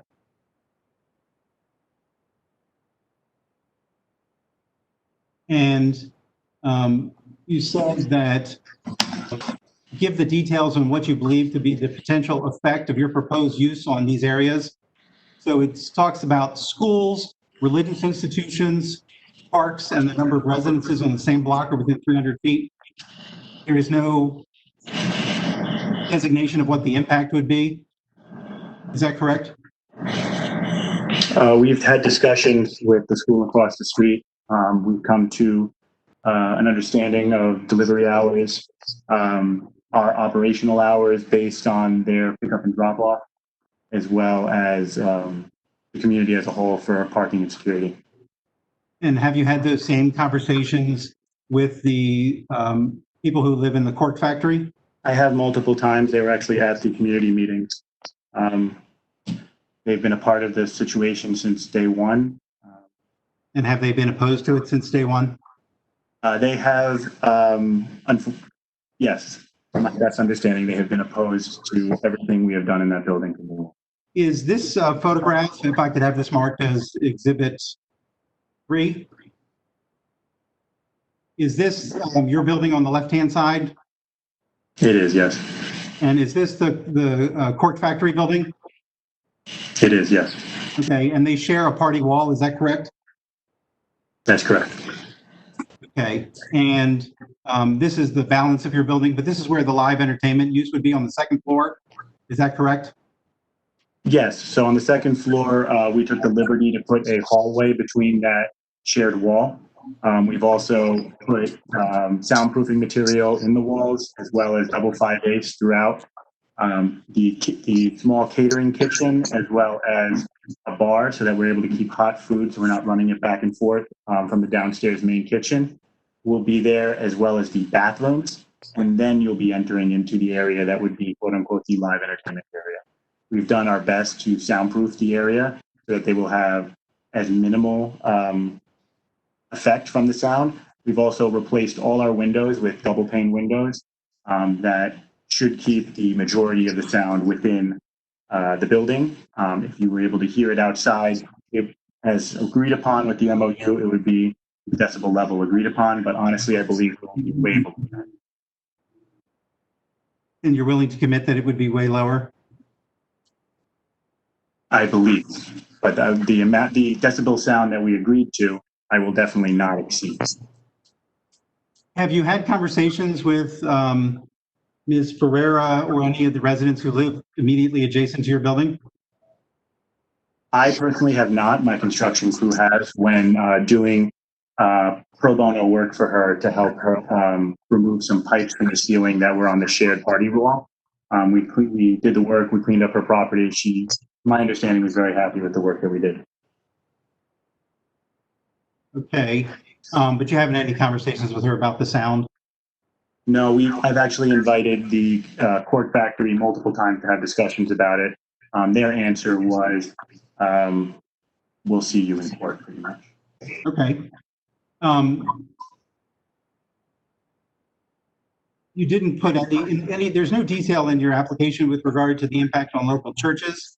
Is that correct? We don't believe we'll have an impact on the local church. That's Caddy Corner. I don't believe that they have a large following at this point, or even if they're open. However, we do open the dialogue with them or anyone else in the community that believes that we will have an issue with them, whether our business directly or indirectly affects them. Again, this is a project that's been going on for years. We've had open dialogue with the community, the school, different homeowners, and we're doing our best to be good neighbors. And this is your plan. It's in question 25 to mitigate the noise. The noise will be mitigated. Correct. That is closed. Yes. This is your noise mitigation plan. Yes, this is a very common use and major issue that happens in a lot of bars in Fells Point as well as Federal Hill, that they turn the music on and open the doors and windows so everyone knows they're open. We will not be doing that. Our windows will remain closed. Our doors will remain closed so that the noise is not falling out of the building and affecting the entire community. And there is no traffic management plan, is there? I don't believe we need a traffic management plan. Okay. But again, we'll be using not only the parking area that the school has allowed us to use, but we'll also be using valet parking as needed to the Amtrak lot, as well as we will restart negotiations with the social services building, which is catty corner to the cork factory that only uses the lot during the day. You don't have any written agreements to that effect, do you? I'm sorry? You don't have any written agreements to that effect, do you? No, we do not. We are waiting on the decision here before we move forward with signing any long-term leases or business relationships that will go on for a long time. Also, we don't know when we'll be able to open based on a lot of the different city situations with the water line as well as COVID. So until we have a clear open date and an understanding of what we are able and not able to do, it's very difficult to make these decisions. And despite the fact that you haven't answered some of the questions with regard to the noise or the parking or the traffic management, you realize that this application says an application will not be considered complete without the information requested above. You understand that? So would you consider your application incomplete? I consider my application complete based on numerous applications filed with the BMGA based on where this project is moving forward. The information that we had was put onto the application. Anything that was unknown was left off based on the fact that the fire marshal cannot rule on anything until we know what exactly our use and accessory uses are. No further questions.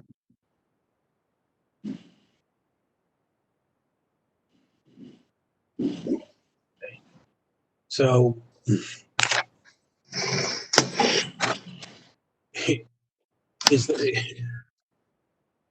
I understood us to be in opposition. Still there, Mr. Burgunder? I'm sorry, I couldn't hear you. Are we still there in your opposition presentation? I would like to make my opposition presentation, yes. Can I call Mr. Linden to do Lewis Linden? Sure. Do you still need to share screen? Yes, please. Mr. Linden is unmuted. Good afternoon, members of the board.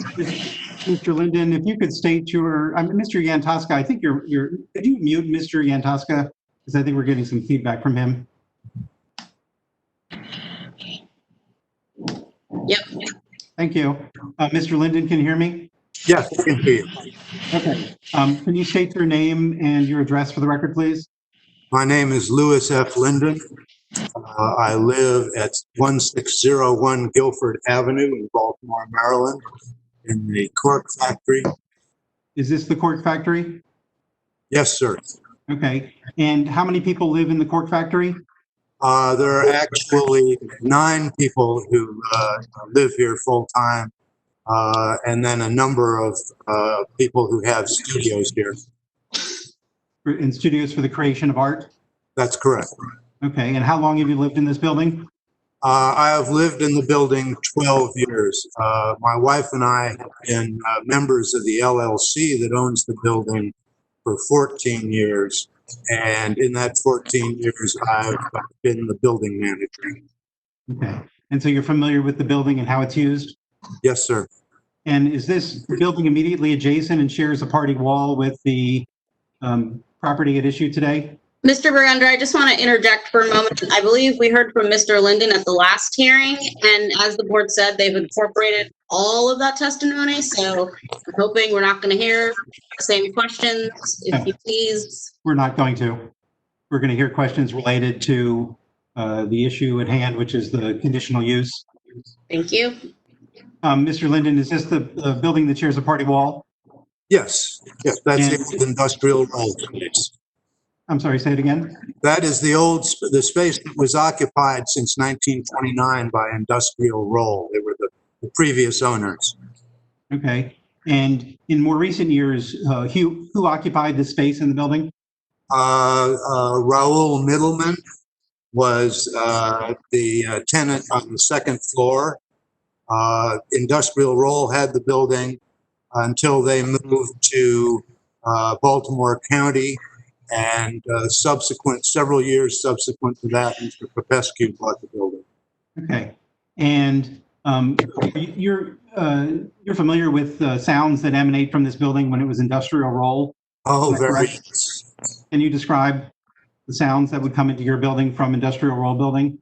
Well, Industrial Roll was devoted to remanufacturing rollers, large rollers for steel mills and printing presses like the Baltimore Sun would use.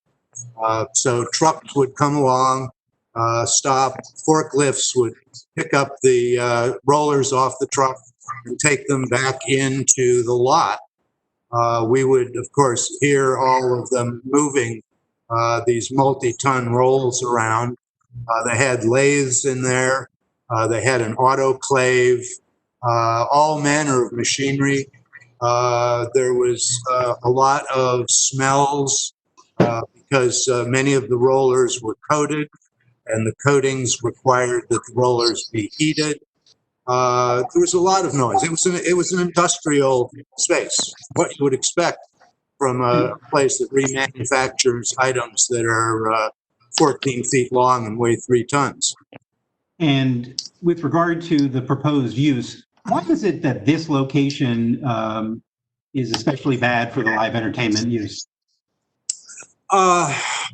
Well, it's a mixture of factors having to do with geography of the city, with the use of the streets. Greenmount West is isolated on the south by the Jones Falls River and the railroad tracks that were built over them. There are 5 bridges over that. You're looking down at one of them now. That's the Guilford Avenue Bridge. Guilford Avenue is the only two-way north-south street entering Greenmount West. Crossing it is East Federal Street, which is the only two-way street which connects Greenmount Cemetery on our far east to Calvert Street on the far west.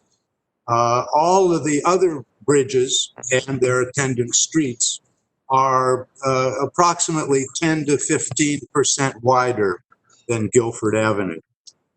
For reasons unbeknownst to me, I've never been able to figure out, Guilford Avenue is a favorite runway for fire equipment and for ambulances and for police vehicles.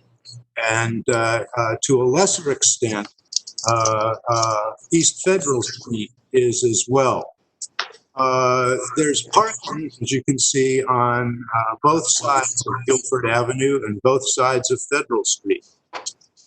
Essentially, what happens is when you're heading down Guilford Avenue from the north, it's almost impossible to see the Federal Street intersection.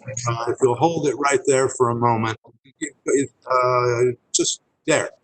What you see on the right is where you see the pedestrian sign and you see a bus stop.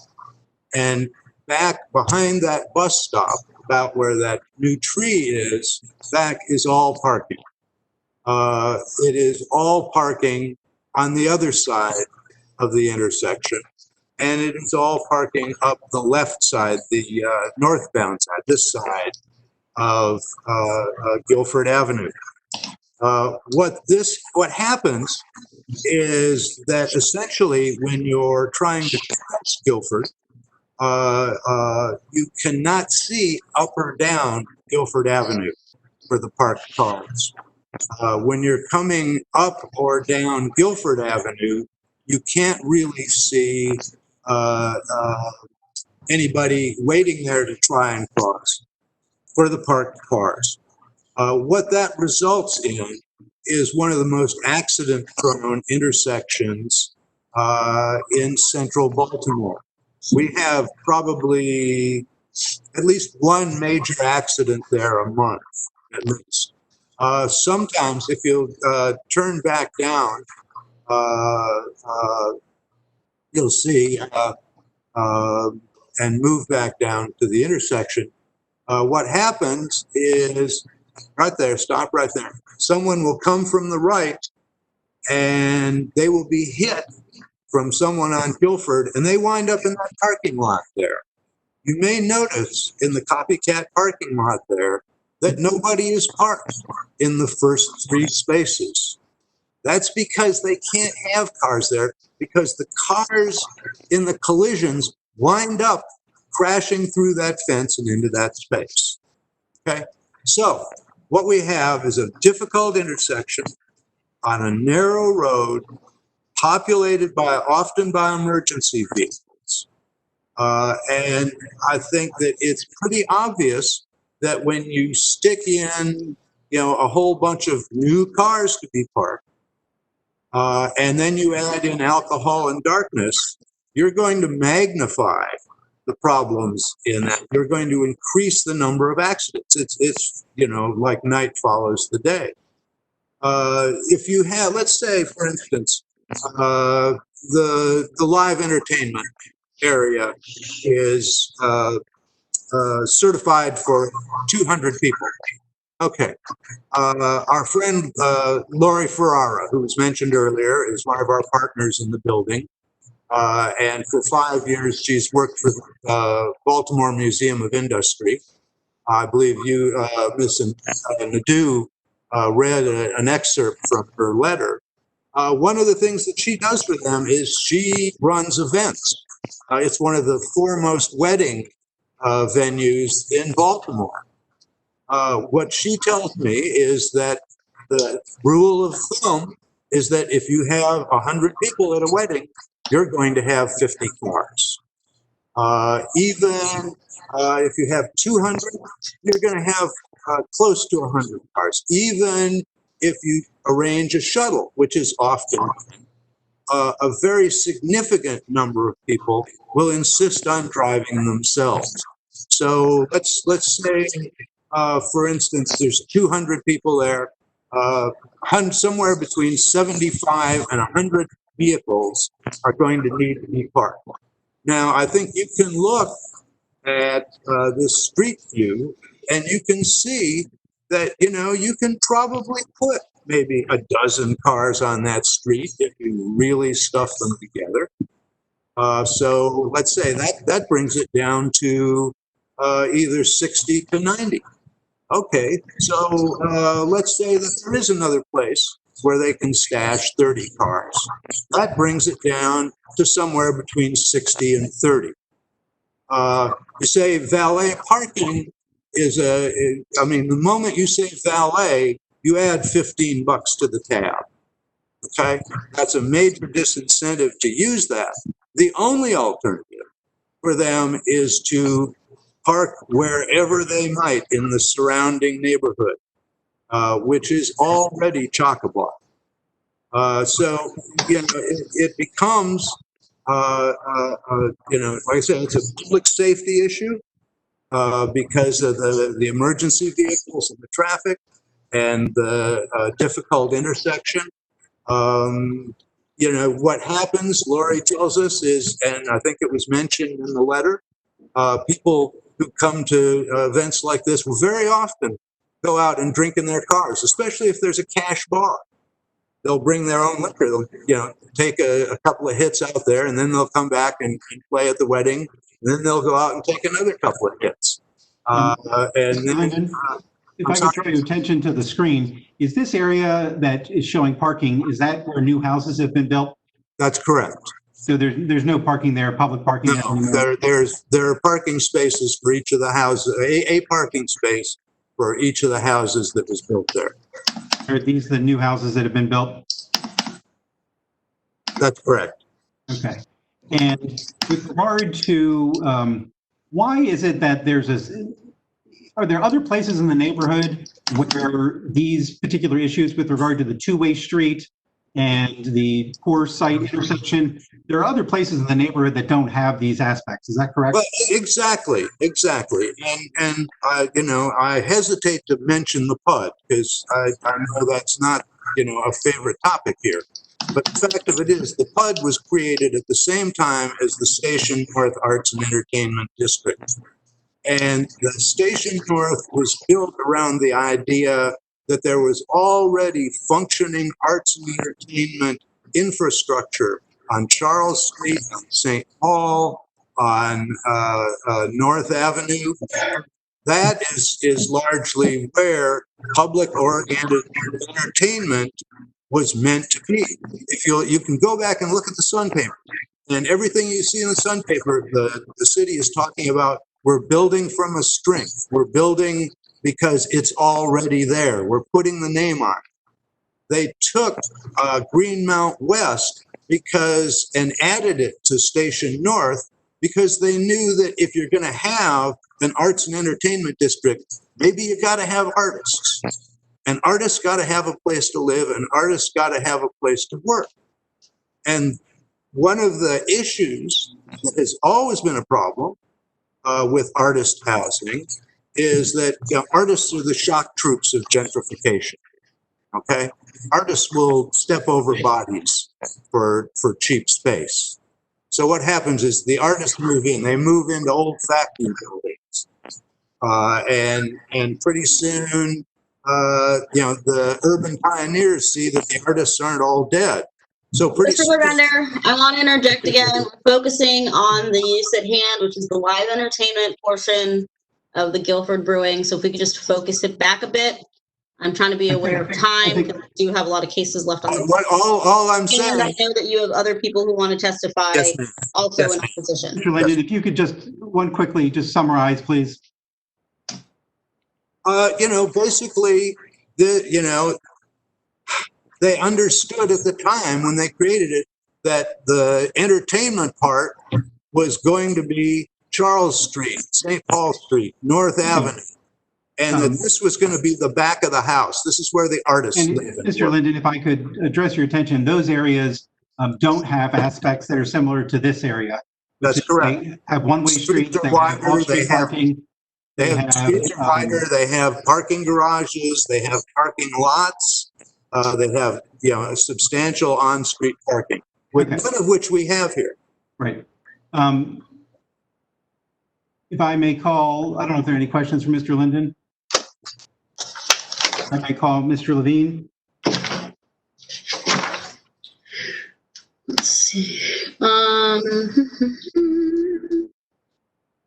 All right, muting Mr. Linden, and then you said Mr. Levine. Robert or Bob Levine.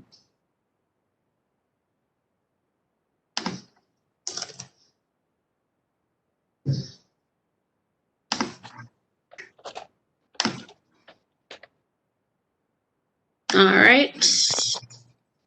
He is unmuted. Mr. Levine, if you could state your name and address, please. Yeah, Robert Levine. Can you hear me? Yes. Okay, yes, Robert Levine. I'm 1601 Guilford Avenue. And is this, can you see the screen? I can. I got this big Cisco WebEx event. You're a panelist now. I can't get rid of it. Okay, so you can't see the screen I'm sharing? Yeah, I can. Oh, you can. Okay, and is this the building in which you live? The yes. Factory? Okay, and how long have you lived there? Since 1983. Okay, and what are your concerns? Why does this area for live entertainment, why is it not a good area for live entertainment? And how does it differ from other areas in the neighborhood? What particular aspects of this property make this a bad location for live entertainment? Well, can I step back a second? I know you don't like talking about the PUD, but I was one of the originators of the PUD, and the discussion is important because the discussion was on creating the PUD and the different aspects of it, and the permits and the non-permits, was done between the community, the artists, and the businesses that existed at the time. And one of the main concerns of the community, as well as other people, was were the late night events that were taking place at the time, mostly in the a copycat building. And these events were agreed that they had windows open, and they were very loud. But they were happening at a time when the city had a noise ordinance. And every single night, the police would come because people couldn't sleep. People who had to get kids up in the morning couldn't do that. It was kind of like being next to a car with a boombox on it, and you just can't get away from it. So when we created the PUD, we were looking at just what Lou was talking about, the place for the live entertainment. And there's a lot of musicians that live in the PUD area. That the appropriate place for that is the Charles Street, North Avenue area, and that this is a place where the artists live, where they want to integrate with the community, and where they don't want to be annoying the community as we were doing at that time. So the proximity of our building to this is, of course, a concern to us, because like we have an investment in it, and we're afraid it's going to lower our investment value as we walk into a building, and we're probably going to have to soundproof our building, which at great expense. So these are all concerns. Mr. Levine, when Industrial Roll was operating there and making the noise that Mr. Linden described, did that noise take place during the day or at nighttime? It was always during the day, and it wasn't. I don't think it was complaints. When we created the PUD, we had businesses like that were allowed in PUD. They were part of the PUD. I mean, if they were sitting there and just breaking blocks, we use that as the example all day. All right, this is the last one, guys. Seriously, you have to focus on the use that we're supposed to be discussing today, which is the specific Guilford Brewing live entertainment on the second floor, please. Yeah. So why is it? So your concern is that this location and the fact that there's a shared party wall is not the same at other places in the neighborhood. Is that correct? That is a concern. It's also a concern that it's of the late night noise that's going to affect not just us, but also Latrobe Street, as you pointed out in your 360 degree area. And it's going to affect the community as such in terms of peaceful living. I'd like to also echo my window is right outside where all these accidents happen on the corner of Guilford and Federal Street. And they are frequent and they are dramatic. So that's really got to be taken into concern. And I'm not sure where all the parking is. Okay. If I could, Mr. Levine, do you have any other thoughts as to why this location is a bad location for the live entertainment? I mean, besides parking, the noise, the damage to the property values of our building. And there's something in particular about this building as opposed to, because every live entertainment venue has noise, correct? Is your concern that this building attaches to your building? Exactly. And is there concern that there's no parking that's going to infringe on the parking for your guests and family members when they come to visit? We have concerns about that.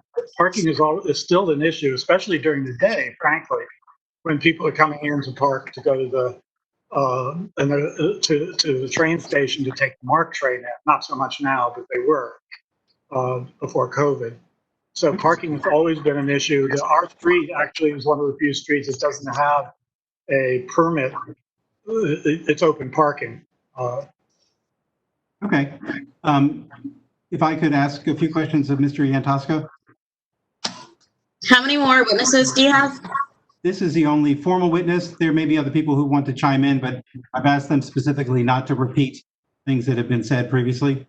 All right, I'm muting or unmuting Mr. Yanto. Hello. Wow. Tosca, you'll need to turn down the volume on your computer. How's that? Better. Hello? Yes, Mr. Antosca, can you state your name, please? And your address? Frank Antosca. And where do you live, Mr. Antosca? I'm in the Copycat Building, 1501 Guilford Avenue, apartment Something on the screen 304. now. Mr. Antosca? Yes, Is this the building you see on the screen right now? that's the Copycat Building, yes. Okay, and how long have you lived there? 15 years. Okay, and how many people live in this building? Currently about 250. Okay, and those are all residents of this building? Yes, And to your knowledge, is it within 300 feet of the establishment? yes. Okay. And can you tell me a little bit about why this in particular would be a bad location for a live entertainment venue? Well, like the gentleman said before, when I was here in the early days and there were shows in that wall facing north, the music being that far away from the cork factory would disturb the residents, and they would have the police out here often. Even with the windows closed, when the volume was loud, it was still a disturbance. That's been gone for years. But the next problem besides noise is parking. We have our parking lot holds 50 cars. We've got a waiting list of months for somebody to get a parking spot. We have an underground spot that holds about 8 or 9 cars. That hasn't had an open spot in years. And people have to park between one and 2 blocks from the building as it is to walk to the building at night, which is, as we all know, especially during these times, is not the nicest neighborhood. Even bringing in 20, 30 cars would impact this area. 100 cars, people would have to park all the way down in Mount Vernon. It would be impossible. In regard to the noise, do you think there's something acoustically with regard to these buildings that makes the noise echo? I use the term echo because we're getting an echo on your phone, but it makes the noise echo in a way that is different than in, say, on Charles Street or other places in the neighborhood that might be better accommodated for live entertainment? Well, I mean, that's always been my understanding. The entertainment was down on Charles Street. Later on, when North Avenue got nicer, it went up there. And this was a residential area. And it's because it's so tight and everything's so close, you're always going to get a bad reverberation, no matter what you do. This is a residential neighborhood. Okay. Anything else you'd like to say with regard to this particular location? I just think it's a very, very bad idea. And are you concerned about life, safety, and health issues? I'm really concerned about safety issues because we have a lot of girls that live in the Copycat, and it's hard enough to educate them. Many of them come from the Midwest, and they think they're in la la land over here. And we've got to train them to walk in pairs and things like that at night. If they have to walk 3 or 4 blocks to get to the building, I mean, robbery and carjackings are going to go up hundreds of %. And anything else that you'd like to add? I think that's about it. Thank you. Those are all the formal witnesses I have. I cannot speak to all the other people who are signed up to oppose, but I'd ask them, if they can hear me, to not repeat the things. If there's something particular about this location that they would like to say that magnifies the impact of having live entertainment, if they could address solely that issue. Okay, I'm gonna do a couple things. Do you need your share screen still for them? No. Okay, I only ask because it's a little easier to see. So first we have a Lauren Kelly. Before I unclick on people, I want to recap what the board has heard. The board has heard parking issues, crime issues, noise issues, damage to property values, that it's a residential space intended for artists. So if you're saying any of those things, the board heard those things. So, first I have Lauren Kelly Washington. You are unmuted. Yes, I'm here to represent just simply the vote that was taken in January by the Greenmount West Community Association. So I represent their support from the neighborhood association members by official vote for the appellant's appeal of this, and to allow for the use of the second floor for the purposes of live entertainment. I just want to say that in our neighborhoods association's deliberations with Guilford Brewing, with this application, the appellant has worked closely with our association and its leadership to resolve members' issues or questions or issues surrounding our application. And that's basically it. I'm here to represent what was voted upon by the actual community association back in January. And they voted for it. If I can ask Ms. Kelly Washington a couple questions? Mr. Chair, I leave that decision up to you. No, I think at this point you've identified your witnesses, you've called them. We're going to hear from these folks who want to chime in on their support or opposition, and let's move forward with these witnesses to have them heard. So I'm not allowed to cross-examine them? No. No. I'm sorry, who answered? I did. Okay, I didn't hear that. Do you have anything else, Ms. Washington? No, that's it. Just I'm here to represent the community and the desire of what the community association voted on. All right. So if there's anybody who's signed on who would like to testify in opposition or support, we're going to do it at the same time, so it's easier to go through that way. Raise your virtual hand. I see a few. First, I'm going to unmute Lauren Rosales. Hi, my name is Lauren Rosales. I live at 1701 Barclay Street, which is the corner of Barclay and Landville. So I think just outside of that 300 feet boundary. I just wanted to express my support for the project and for the live entertainment, just from being part of the community and talking with my neighbors. We're all really looking forward to the establishment. And then, I just wanted to add one issue as far as safety. I think something that is overlooked is that having a building be used and used at other times of day, I think is actually a good thing for safety. I was actually mugged a few years ago in the neighborhood on Landville Street when all of those houses were vacant. And I think that is why I was assaulted, is because it was dark, there was nobody around. And I think having, a lively building with families and people enjoying it and eating, I think is going to bring a lot of safety to that block. Thank you for your... If I may ask questions in cross-examination? Limit your questions if you can. Go ahead, Mr. Miranda. I'm sorry, I didn't catch your name. Lauren. Okay, Lauren, and would you agree that the people who live closer would be more impacted by the sound than you would be? I would say there'd be no way I could know that because like they said, they've put in extensive soundproofing. So when we talk about this as a peaceful neighborhood, I really think that's kind of a misrepresentation. This is a city neighborhood. On any given, even weeknight, we have lots of loud music playing, lots of barbecues. This is not a little suburb. This is a city.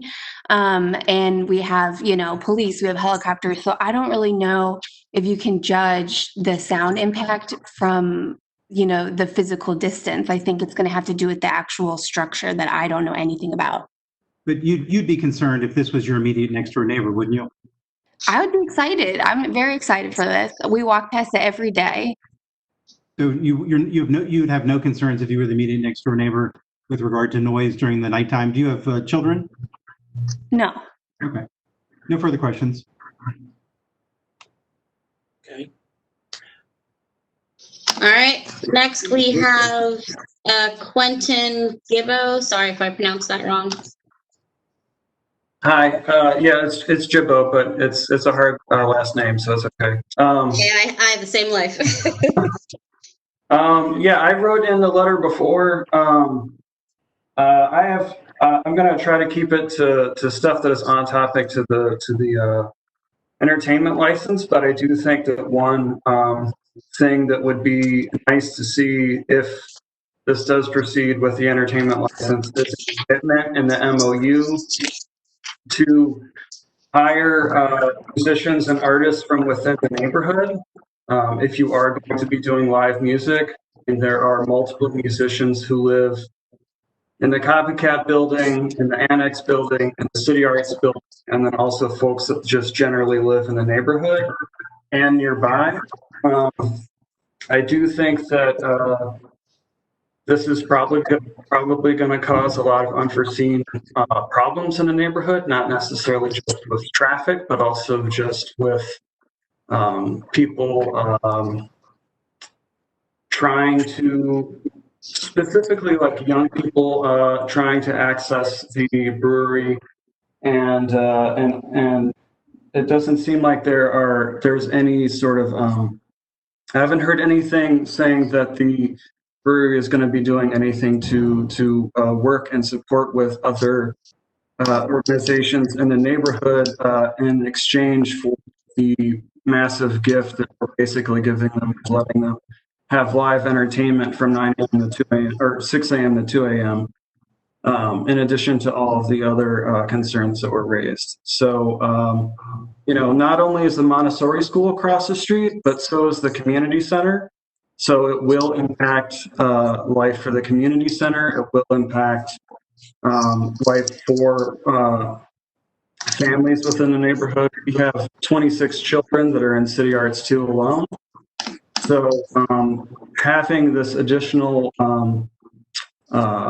aspect in the neighborhood will make things a little bit more complicated in ways that people aren't thinking about. So having some sort of additional support from the brewery in terms of either a promise of local hiring or a promise of internships or apprenticeships for people who live immediately within the neighborhood is something nice to see if this is going to happen.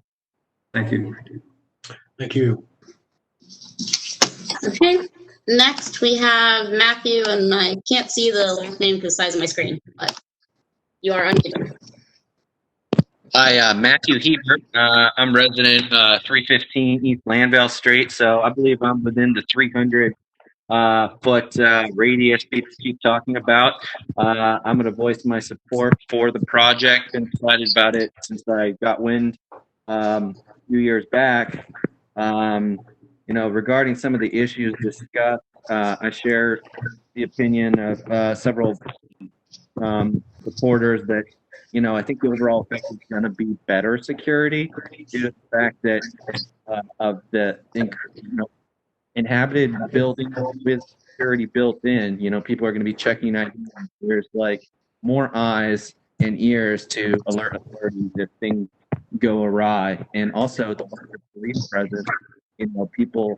I think there was a comment about potential alcohol related issues. Well, you put a patrol officer nearby, and that's good for the neighborhood all the way around. Not only just specific for the venue, but for any other crime that could have happened. I'll also mention that when I moved to the area in January 2017 and about my house, I was the station is North Arts and Entertainment District. I wanted to be where the action was, and I also enjoy beer. So the prospect of being able to walk is going to be great. And finally, regarding the parking issue, where we live in a multimodal area, we're next to the train station. We have lots of residential, pedestrian options to get there. Lyft and Uber, ubiquitous. So, I don't think that the impact of the parking is going to be as great as some may fear, and bikes as well. And so, in the future, if it does turn into some kind of an issue, there's also the option, I think, of the community coming together for zoned parking So just many areas of concern. So that's it. So I do not see any more hands. So I'm going to go through the callers. Again, callers, there's about, oh boy, like 10, 15 of them. Gonna go through one at a time. You're gonna hear a small beep. If you want to testify on this case, then go ahead. If you start by saying whether you're in opposition or support, that's very helpful. So here we go. First is call-in user 10-443-870. I'm actually not going to read the phone numbers anymore. You'll hear the beep. So.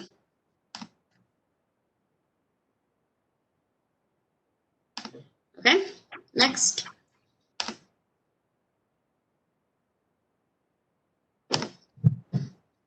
Next.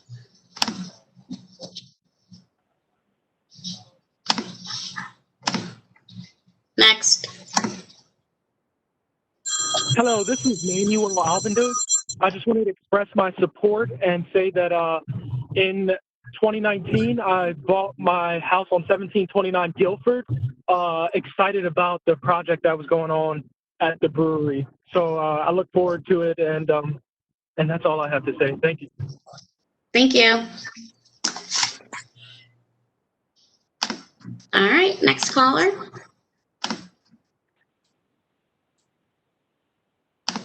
Okay, next. All right, we're about halfway through, guys. Next. Hi, my name is Robin Jackson. I'm calling from Living Classrooms. I just want to express my support for the brewery. I think it'll bring more jobs for the people of Baltimore. All right, thank you. Next caller. Next.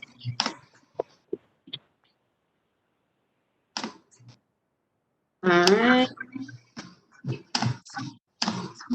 Next. Next caller. All right. Next. Next. And then last caller. Hello? Hello? Hello? Hi. Yes, I'd like to say I've been living in this neighborhood for over 30 years. Oh, I'm sorry. My name is Natalie. And I live in the 200 block of Lanville Street. I've been living in this neighborhood over 30 years.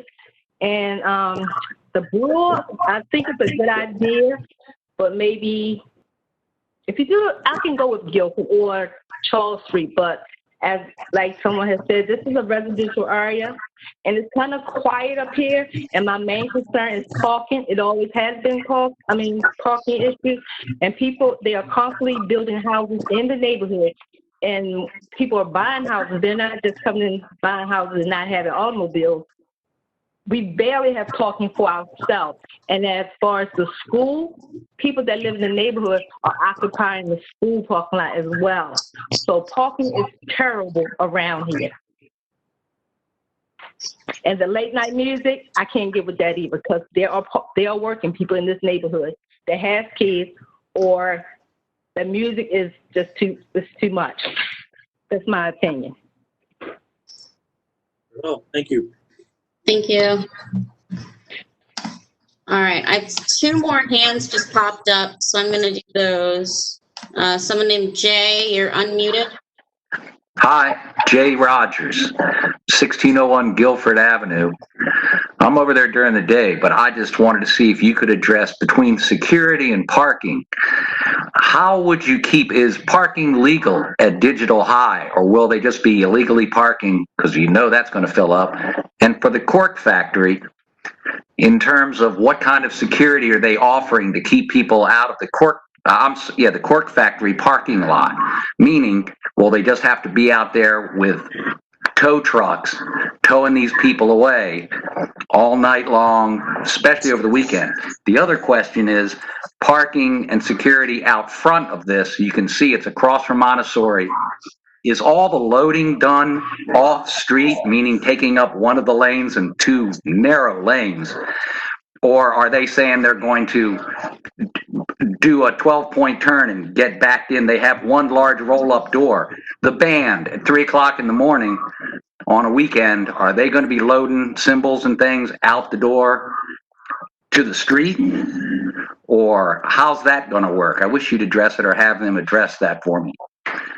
And, you know, during the day, it's beer trucks across from a nightmarish loading situation twice a day for Montessori school. It's nightmarish now before they've opened for a day. Where do their trucks go? I know there's a crazy city. You look at the aerial, you'll see it must be hell to get behind that building. So they do it all off street or try to get something jacked into that one little bay door. And that was it. I'm against this. Thank you. And then our last hand is Sarah Wingfield. You are unmuted. Hi, thank you. I'm opposed to the live music. I'm happy that there's going to be a brew pub and a restaurant and such, but I think the live entertainment, the live music would really change the temperament of the place as it was initially intended. I live at 208 Landville, right around the corner. I'm a neighbor of Natalie's. And yeah, parking here is an issue. So people are going to be taking up our parking spots, especially in the evening when it's past the kind of neighborhood permit parking time. And so if parking is a problem, I'm wondering if they're going to have constant valet parking or not. And just an aside, the church that they mentioned, this is a functioning church. They have, you know, meetings every Sunday. So don't discount the church on the corner there of Guilford and Landville. So I'm happy about the brewery, but I am not happy about the live music. I don't think that should be part of it. And I don't think it's a good idea for the neighborhood. Thank you. Thank you. Can we turn our attention? Is that it, Ms. Nadeau, for the? Yeah. So if Trip is done, then I would like to reserve to make a legal argument with regard to some of the issues that have been raised today. So you know the way it goes is it's appellant, opposition, then appellant. So Nate will get to speak last, but you can make your quick summary right now if you'd like. If I may share my screen again. Yeah. Hold on.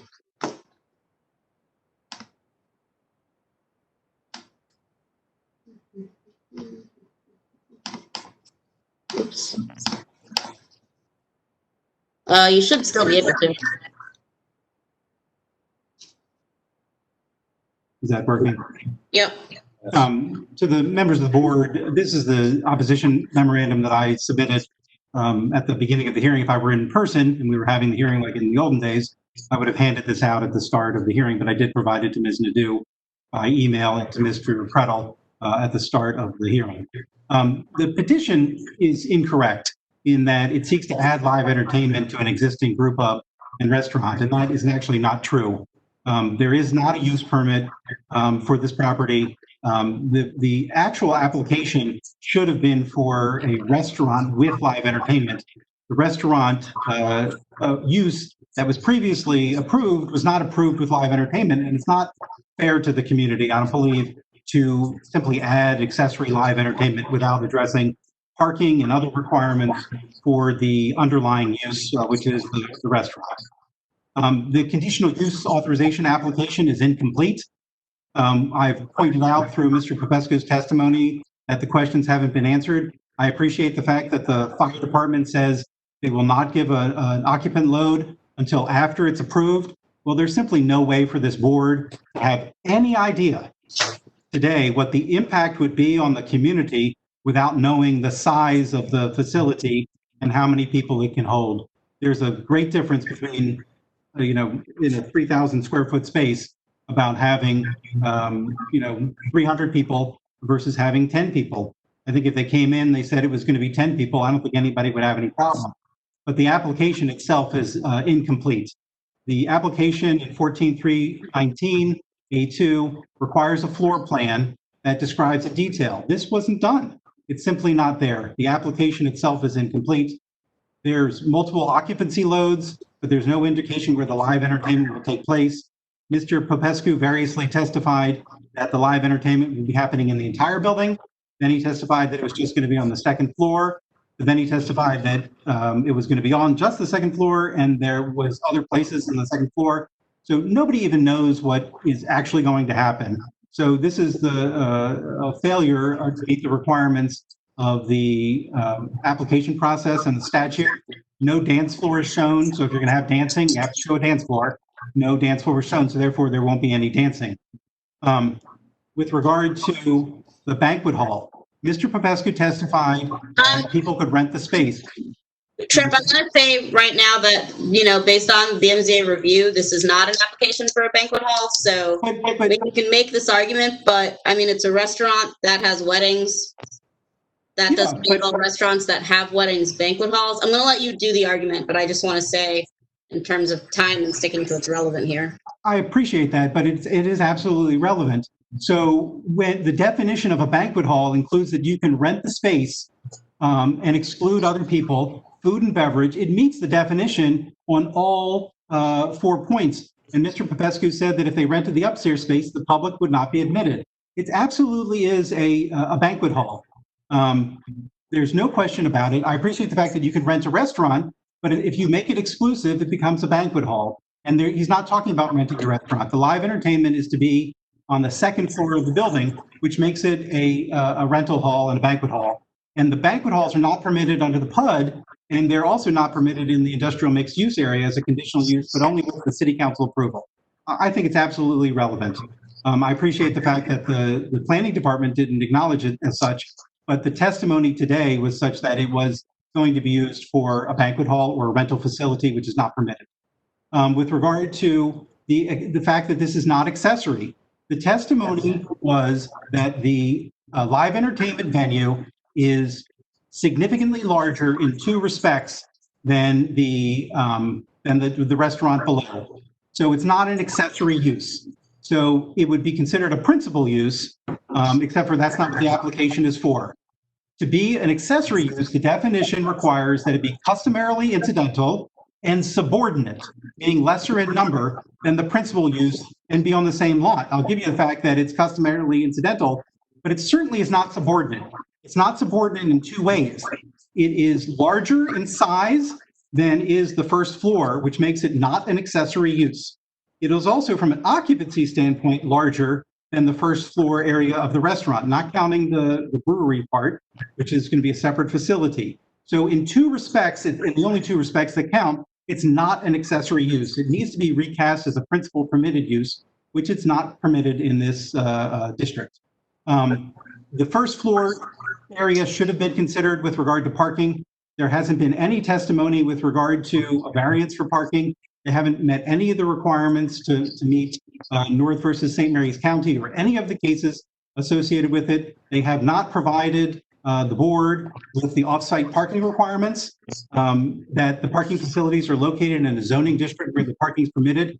Mr. Popescu could not answer that question. The land is within 600 feet. The off-site parking facilities are a lot possessed by record, or there's a 20-year lease.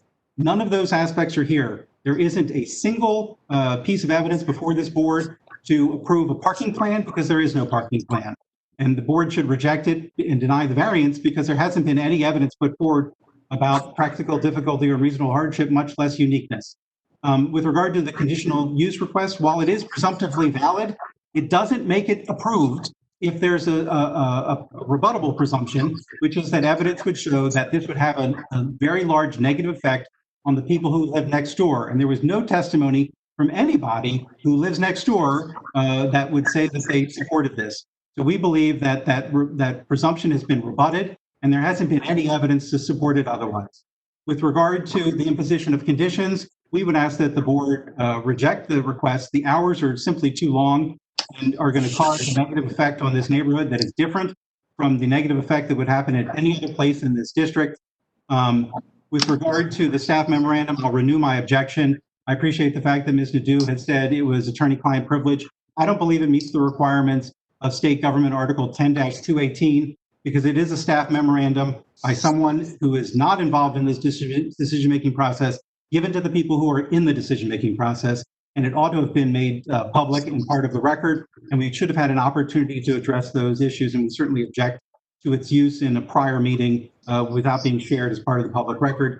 And I stand corrected on number 12, which is the fact that the city did pass a new law to permit this to happen. So we don't think that the application is complete. We believe it is factually flawed. We also believe that the assumptions made in the application that only 10 to 15 people were living within 300 feet have been absolutely rebutted by the witnesses who were in favor of it as well. So we don't believe that there is sufficient basis to approve it, and we believe that the application itself is fundamentally flawed and should be rejected by this board. Thank you. Very well. Thank you, Mr. Bender. Thank you. Nate, 1 second. Nate and Senton. Nate, are you still there?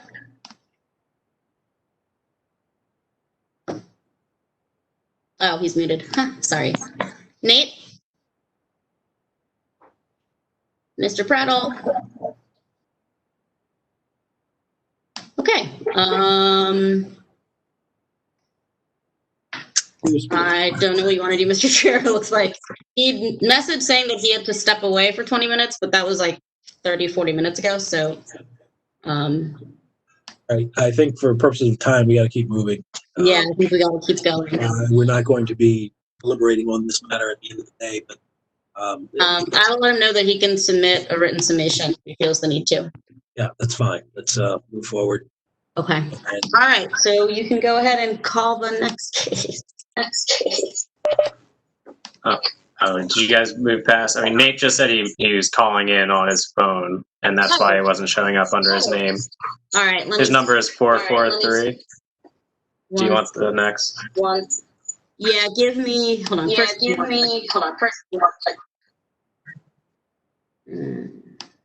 He's been on the whole time, he says. Okay. All right. It's first. Sorry, everyone. 996 00. That's not. Sorry. Yeah, I figured I'd stop.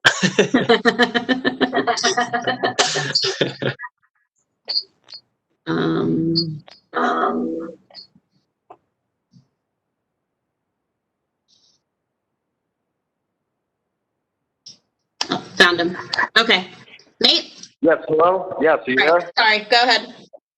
Okay, thank you. Okay, look, I'll keep this short. Over the last 2 hours, I've heard a lot from the opposition on a number of things. But what I haven't heard is anything substantive relating to the conditional use standard about why this should not be approved. The only substantive that is having to do with the next door neighbor has been addressed by the applicant a number of times through soundproofing, for keeping doors and windows closed. And I just need to reiterate, this has been through extensive community review. You know, and the voices of a few folks do not represent the entire community.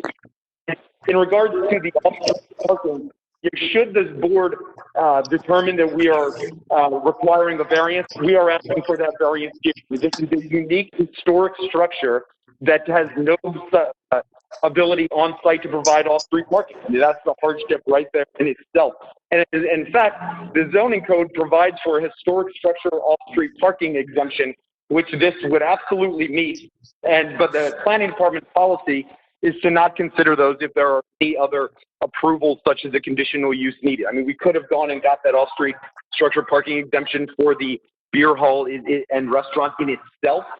However, because of the fact that we were asking for this live entertainment conditional use approval, we decided to have it here. I think the applicant has testified at length about his ability to provide off-street parking and a number of spaces in the neighborhood, and that's what the full intent is. And in regards to the accessory use, the entire establishment, as the applicant stated, will be used as a restaurant and a beer hall. Only the second floor will be used for live entertainment, explicitly accessory to that use. And the fact that, if he decides to rent it out to third parties by no means makes it a banquet hall. I don't even know where that comes from. Almost any restaurant in the city, you can have a private party. And what you do there, it's a line of questioning designed to catch the applicant in a gotcha situation, which is most of the opposition council had done, and there's not a lot of substance there. I think from the neighborhood association, and I would ask that the board approve this conditional use application per the memorandum of understanding and conditions included within. Very well. Thank you, Mr. Pretto. I should mention my last thing, in regards to the one or two aspects I think attempted to say why this would be an inappropriate location regarding the fact that Guilford Avenue is a two-way street versus one-way. None of these come from any experts. That's one person's personal opinion. And this notion that live entertainment was designated only on Charles Street is just false. I mean, there's no fact to that whatsoever. In fact, this property being included in the Green Mountain Arts and Entertainment Planned Unit Development, which says Arts and Entertainment in its very title, and provides for the authority for this board to approve live entertainment, which, as we know, is presumed to be permitted in the state of Maryland. I think supporting our application, I think we spent a lot of time working with the community association, council person, and a lot of interested parties in the neighborhood. It's an exciting opportunity. The opportunities for this type venue are few and far between in our new normal, and it'd be wonderful to have an establishment that's ready to open once the time comes and ready to succeed, be given the opportunity to do so. Great. Mr. Pretto, thank you for that. Thank you very much. We will take this up in due course. All right, thank you. Very well. We'll call the next case. 20-104, 718 York Road, Shane Carpenter. The appellant is to construct one-story side addition and use premises for light food processing facility with accessory restaurant, tavern, and retail, including outdoor dining. Initially asked for any planning reports and staff reports. Thank you, Mr. Chairman. Yes, sir. The planning department received and reviewed this application, noted that this food processing light use. Pardon me. We're getting a lot of reverb. Getting some very odd feedback here. Sorry. All right. I'm going to try again. Okay, you're good. Planning department reviewed this application, noted that this use is a conditional use, which requires approval by the board. And in fact, that the accessory uses proposed along with it are actually permitted uses if they were principal uses in this C2 zoning district. The most important thing that probably is not quite settled is the issue of off-street parking. There is a requirement for off-street parking for food processing light, but the application did not contain enough detailed information to allow the department to determine what type of variance might be required in order to approve off-street parking for this property. The applicant did note that there is a property adjoining the site to its rear known as 5717 Bologna Avenue, which is under common ownership and available to provide off-street parking to serve the proposed use at 5718 York Road. The department recommends the applicant provide a copy of a recorded lease for the required number of parking spaces, or a lesser number is provided by variance approved by the board for a period of 20 years as required by section 16401C of the zoning code. Subject to that comment, the department recommends approval of this application on the condition that the applicant provides a copy of a recorded lease meeting zoning code standards for off-street parking on the property known as 5717 Bologna Avenue, or for any other property similarly used. Thank you. Thank you, Mr. French. Is there anything from staff, Ms. Nadeau? Yes, so I have two letters in support. The first one is from the York Road Partnership, which says, "We are thrilled that a vacant commercial space on the York Road corridor will be an activated local business. This will continue to build on the commercial investments already in the area. The owners of HEX Ferments are not new to our neighborhood, and we're excited they've chosen to make this the long-term home for their business."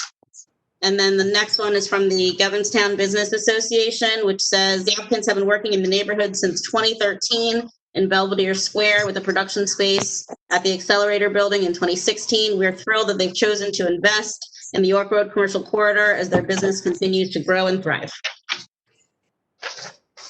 Okay. We have... And the applicant is unmuted. Hello. Hello, Mr. Carpenter?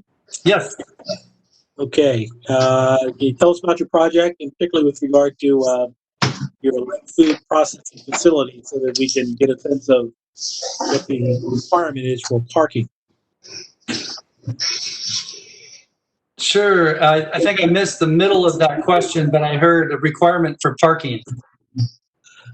Well, could you hear planning's comments? Yes. Regarding this project?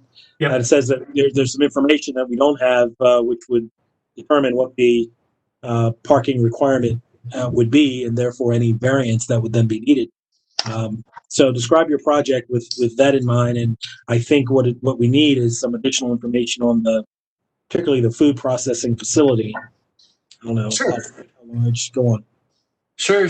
So as mentioned, we were at Belvedere Square for 7 years until the bittersweet closing of our shop there with COVID. Sweet only because it's allowed us to take a bit off our plate while we grow and expand our wholesale fermenting business. So that's about 1,500 feet away from this particular location. And to the south, about 500 feet away, we've been doing our light food manufacturing for the last 4.5 years, and have grown out of that space, and that's at the Accelerator building. We hope to combine those two spaces and build upon the connections and partnerships that we've cultivated over the years, and bring more of this regenerative, nourishing food to Baltimore and beyond by having this production space, an expanded retail with our packaged offerings, both bulk and retail, along with other local producers' goods, kind of like a 7-day-a-week farmers market. We're tied into a lot of local farmers with the ethos entwined in the types of food that we make, and seek to do more of that. In regards to parking, we purchased both lots together, which includes 5717 Bologna. In the plans that we've shared, there are more than double the amount of parking spaces required by zoning, and we're happy to provide a lease or a formal document for that relationship. Okay. What is the name of your business? Hex Ferments. Hex Ferments. Okay. All right. Any questions from the board? No questions. Okay. All right. Very well, Mr. Carpenter. Is there anything else you'd like to add to your application? More contextually than anything, witnessing the last few hours has been very informative to the process. So,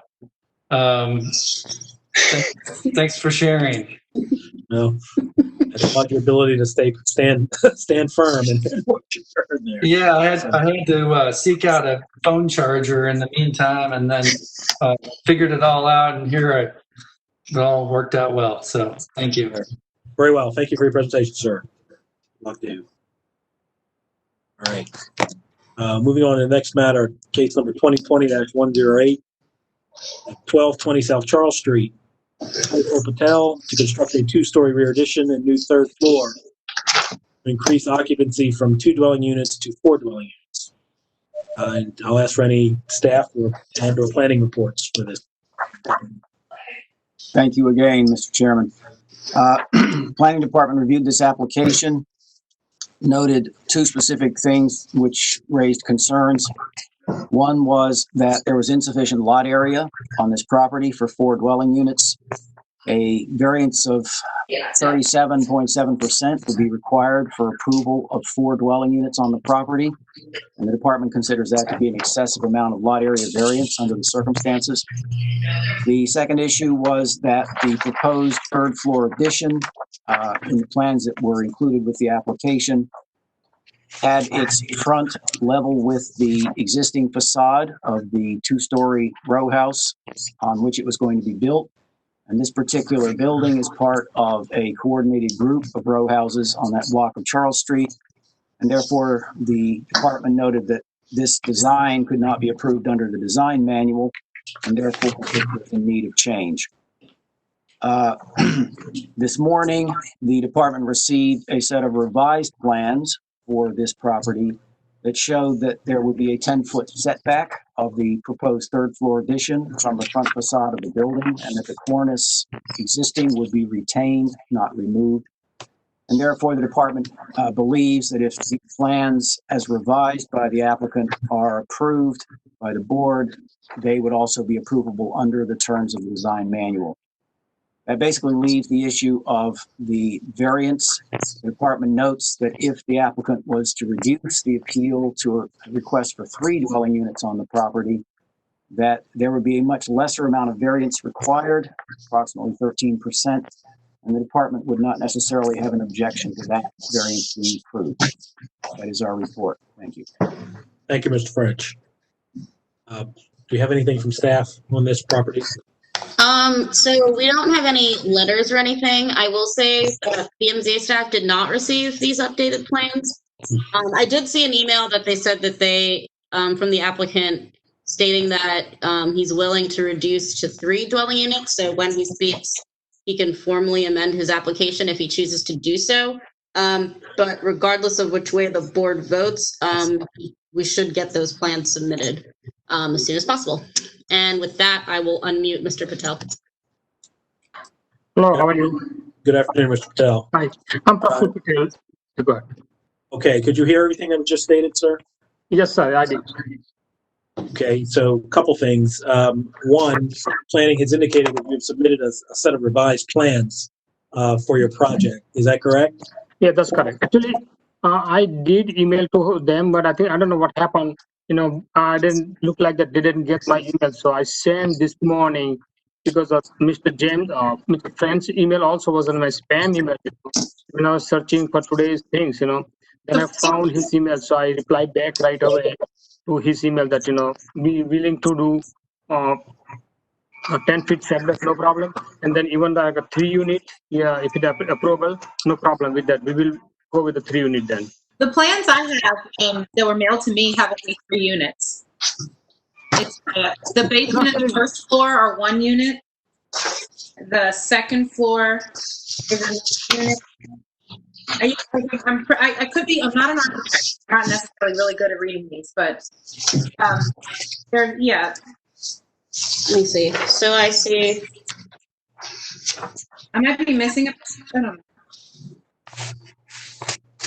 Oh no, the ones I have 3 units, and they don't mention a 3rd floor yet. I don't have any. I have no plans for the actual 3rd floor. Just the first, the basement, the first, and the second. I guess. On the second floor, we have one studio kind of unit. We're going to move that, and we will keep the 3 units. First floor, second floor, and 3rd floor. So the basement, are you counting the basement and the first? Basement can be part of the, the common area. The basement is part of the first floor, or the basement is the first floor? Yes. Okay, so the basement and the first floor is a 2-story unit. All right. The second floor, you're saying that in the plans that you submitted, the second floor is 1 apartment. Your proposed 3rd floor addition is it going to be a 3rd apartment? Yes. Okay. Okay, so you'll have a total of 3 dwelling units. You have submitted revised plans that planning has accepted. Zoning BMZA does not have those plans. Yeah, I will revise. Yeah, I will revise my plan, ASAP, and then into the planning for the 3 units. Okay. Thank you. Well, are there any, assuming that BMZA has these revised plans and that the applicant has amended the request 3 dwelling units to 3 dwelling units, are there any questions from the board at this time? Why don't we have the plans? So it looks like their original plans we received were for 4 units, although it looked like a page was missing from the plans that we received.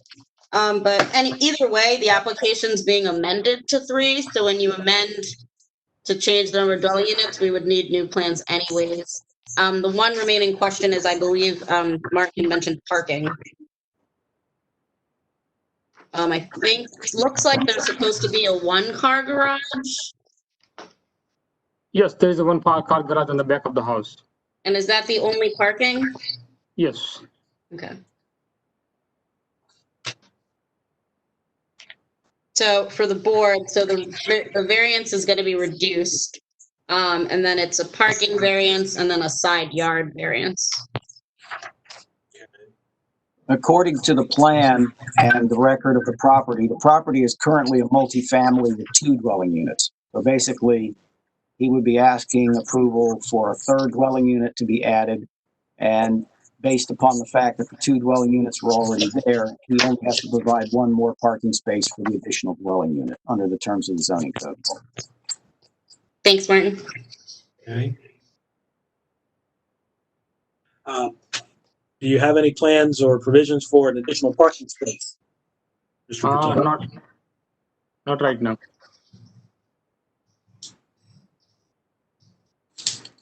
What is the parking like in that location, in that block or several blocks of South Charles Street? Is it permit parking? Yeah.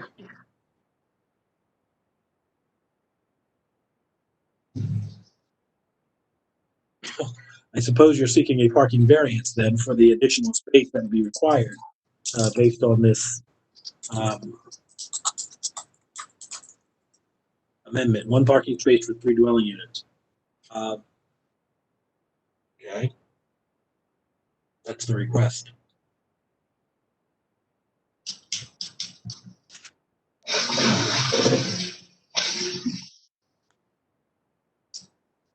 Can you tell us any more about the available parking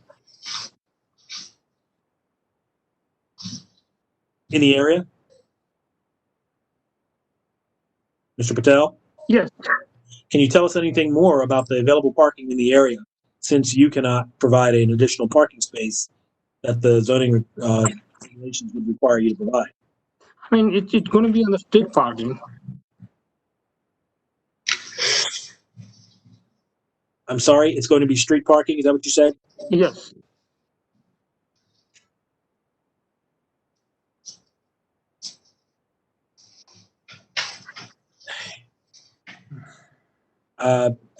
Do you own the building? No, actually, we are architect engineers, and Mr. George owns the building. Okay. And other than just telling the board that it's street parking, do you know anything about the status of street parking? Is it street parking available? I'm not sure exactly that one. I'm not going to comment on because I don't know exactly how the parking show works.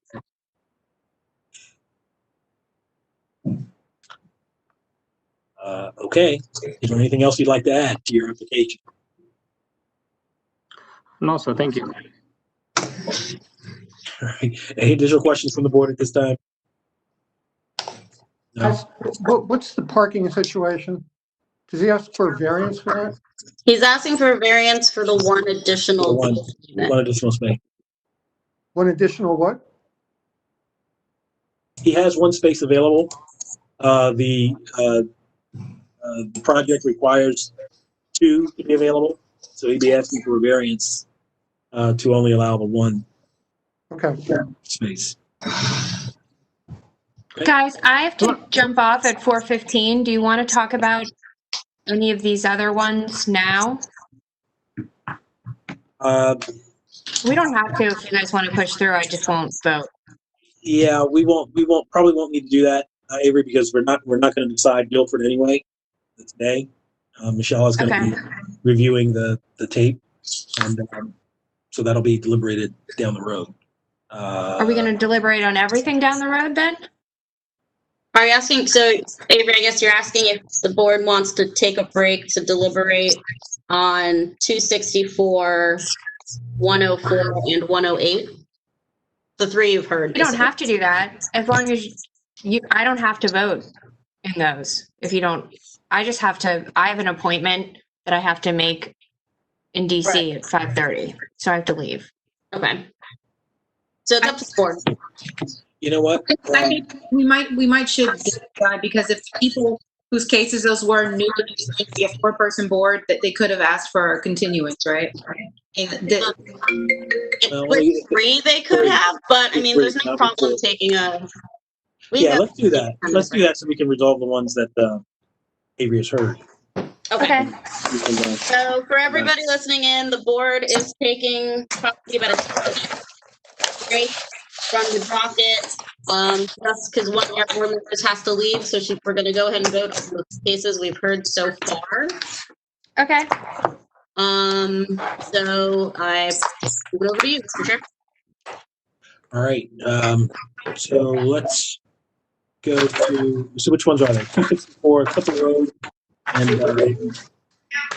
Oh yeah. Hi. 104. Oh hi. Somebody unmuted. Not on my end. Not on my end. I'm the only person in my house. Let's hope. Okay. I mean, if not, there's a door right there and I'm gone. Yeah.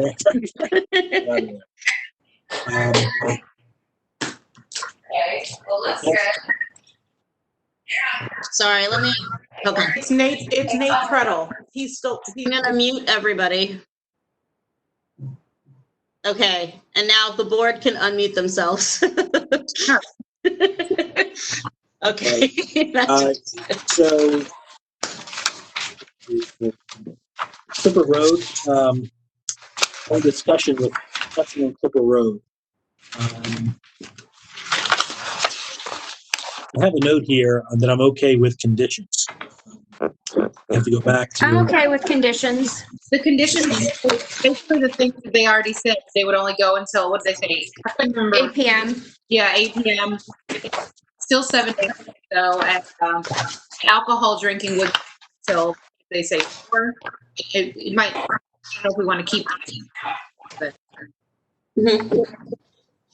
Because most of it happy hours started like. This is going in and out. The audio is going in and out for me, but I understand what I understand what you said. Okay, so hours. By the way, I think they said 8, 9, and 10 at different points. Yeah, so I don't know which of those times you guys want to. I say we pick 9. If they still 3, pick the one. Yeah, I think 9 p.m. is fair. And again, it's still much earlier than. It's not late night, so. Yeah, right. Oh, this is not. So hours. The parking didn't seem to be an issue. Also, I think that the commentary that I had for this is the project that he's doing here seems to be along the lines of the prior iterations of it. Maybe it's more defined now, but I think the community has kind of known that, and I don't know that it should be held up for its. Well, I also think it's more of a process. He found someone else to do it instead of him having to do it himself. Yeah. Yeah. So, I'm not recalling and looking in my notes of any other issues other than the time. Time that it would be open. I mean, I think we can ask that security cameras be placed outside to make sure that it's secure. Yeah, they are serving liquor, so sure. Security cameras, lighting. Well, remember, it opens earlier because it's a retail store. Like, they're still selling. Light manufacturing and retail. Yeah, so, like, I don't know if we can put a beginning time on it, but on the opening, but I think we can put a beginning time on the alcohol. Can we do that? Mm-hmm. Yeah, on the food and alcohol. And I mean, my guess is lunchtime, right? Yeah, I mean, did he indicate he wanted to serve that they wanted to serve breakfast? Like, No. what would be the issue with? Why would we limit them for the morning if they wanted to serve breakfast? Right. You're right. Yeah, I think closing time to 9 o'clock, which is a fair time, I think. Now, remind me, was he seeking to cut off the alcohol and keep the store retail part open? I think the whole thing was going to close at 10 o'clock. Yeah, I mean, I don't know that we need to put a restriction on the retail. Like it is whatever their lease says or whatever I mean, most retail places close at 7 o'clock. Yeah, so with regard to the alcohol portion, that would cut off at 9 p.m. and appropriate security and lighting. Yeah. I'm fine with that. Works for me. This is in actually a pretty safe area. Yeah, it's Generally. been gathered by Yeah. looking around at it. It's got some good space around it. Okay. But can we just go ahead and vote on that? Or do you want to just, Yeah. all right. But yes, with the conditions you discussed. Yeah, 2019, 264, 1502 Picker Road. On the yes with conditions pertaining to 9 p.m. cutoff on service of liquor and the usual security and lighting provisions. I'm a yes as well with the conditions. Yes, with conditions. I'm a yes. Okay. Okay, skipping over Guilford Avenue, 2020-104, 5718 York Road. So this is one side premises line.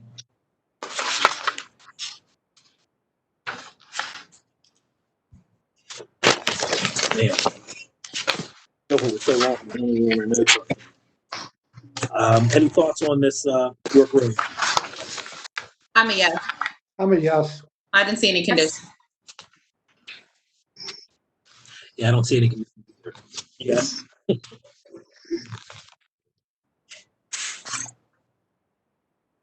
Okay. All right. This one we just heard, 2020-108, 1220 South Charles Street. What do we know about 1220 South Charles Street? Parking is tough already, but it's one space. Thoughts?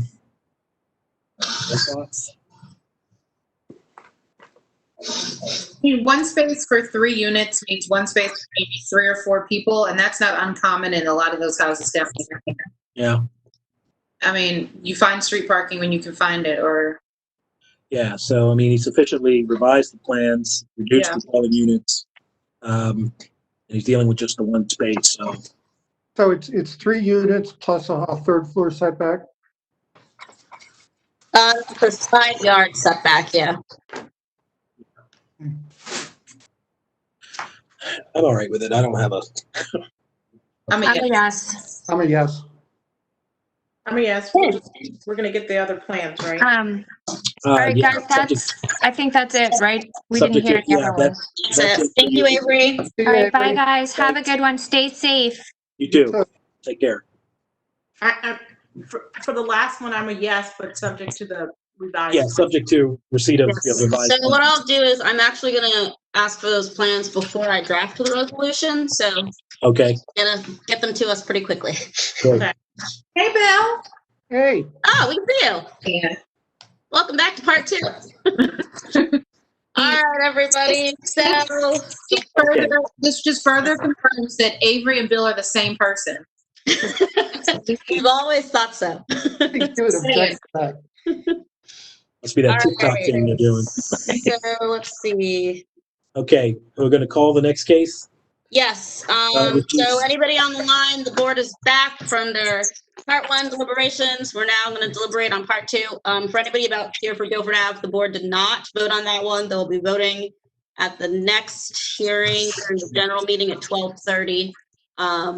Because one of the board members needs to go back and work the recording from the first hearing. So with that, Picking up with case number 2020-113, 40 North Streeper Street, Devin Jones. This is a request to use the first floor as a restaurant. I'll ask for any planning and staff reports for this property. Planning Department has reviewed this application and is recommending approval. Thank you. Thank you, Mr. Chairman. Anything from staff? So staff has received 3 support letters. The first says, I'm writing to express my enthusiastic support for Devin Jones and his appeal to bring Wacky Waffles to life. As chair of the Economic Development for the Patterson Park Neighbors Association, I speak for the association in saying this is precisely the kind of valuable community asset I'd like to bring. In addition to my role as neighborhood associate in the neighborhood association, I'm also the most immediate neighbor. And I look forward to a day with a neighbor like Mr. Jones who would revitalize the long vacant space. And then we have a letter from the Patterson Park Neighborhood Association saying his vision for this property addresses issues that we have been mitigating for many years. Devin is a talented chef and entrepreneur. That's a support letter, obviously. And then the last letter, I think it's a duplicate of the, oh no, it's a different letter, sorry. Also writing to express enthusiastic support. It's another immediate neighbor saying it's been a long vacant space. Mr. Jones has made the Streeper neighbors feel confident that he'll be an excellent steward of our little corner of Baltimore. He's been communicated with the association. He listens to neighbors' concerns and suggestions, and his vision for a vibrant community space filled with delicious food and good conversation. We've been impressed and excited about his goals for the space, and we know they'll make this neighborhood a better place to live, work, play, and grow. Did I hear Wacky Waffles? I heard that too. I do not see him on the line, so I'm going to assume that he's called in. So I'm going to have to go through the callers again. Devin Jones, if you hear a beep, please go ahead and speak. Hello. Hello. Hi, can you hear me? Mr. Jones? Yes. All right, welcome, sir. Thank you. So we have this matter before us. Can you tell us about your project? Sure. My name is Devin Jones, raised in Baltimore. I'm currently a resident of the Patterson Park community. I acquired the commercial space back in March. Just a little history on the actual property. It was a tavern and restaurant back in 2011, and it's been vacant pretty much since then. So I saw that the place was available. I figured that it would be a good brick and mortar for Wacky Waffles Cafe. I've been in consistent communication with the Patterson Park Neighborhood Association, as well as neighbors in the surrounding area. We've discussed via Zoom meetings as well as phone calls their different concerns as far as trash pickup and different things of that nature. We were able to come pretty much to a happy medium where, you know, I'm going to have weekly trash pickups and things of that sort. And with that, I was able to gain full support from the neighborhood association as well as the existing neighbors. Wacky Waffles, we plan to open in between 6 to 9, so 6 a.m. to 9 p.m., 7 days a week. We're hoping to have at least 25 to 30 available seats when we're actually able to open. And then also, as far as the structural updates, there are no major structural updates that are needed for the project. Everything is pre-existing. So the most that we will do is, you know, a little renovation in the inside as far as like maybe a little patchwork. But we are in constant communication with the city's permit department to see what permits are needed, you know, to do such work. So as far as, you know, just living in the area, I feel that that's one of the things that the area lacks, which is like a diverse food options. So with that being said, I'm looking forward to, you know, bringing Wacky Waffles to the community and, you know, being an asset and a pillar for the community, you know, for years to come. Very well. Thank you. So Wacky Waffles, is that a chain, I take it, or a franchise?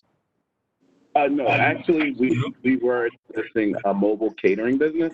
Okay. So now we're transitioning over to, you know, actually having a brick and mortar, and we're just going to open like a coffee shop. Okay. Okay. Great.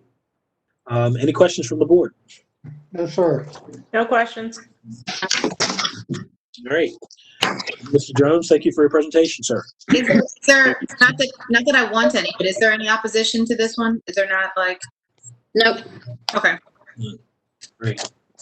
Okay. Moving on to the next matter on the docket, case number 2020-114, 701 Tolna Street, Vasilios Philippou. This is a request to construct a 6-foot-high privacy fence in the rear yard with a portion in the corner side. Do we have any planning and/or staff reports? Planning Department has reviewed this application and has no comment. Thank you. Rich. And there are no letters that we have received. I once again do not see a name on here, so I'm going to go through the callers. If you are the applicant or here for this appeal, go ahead and speak when you hear the beep.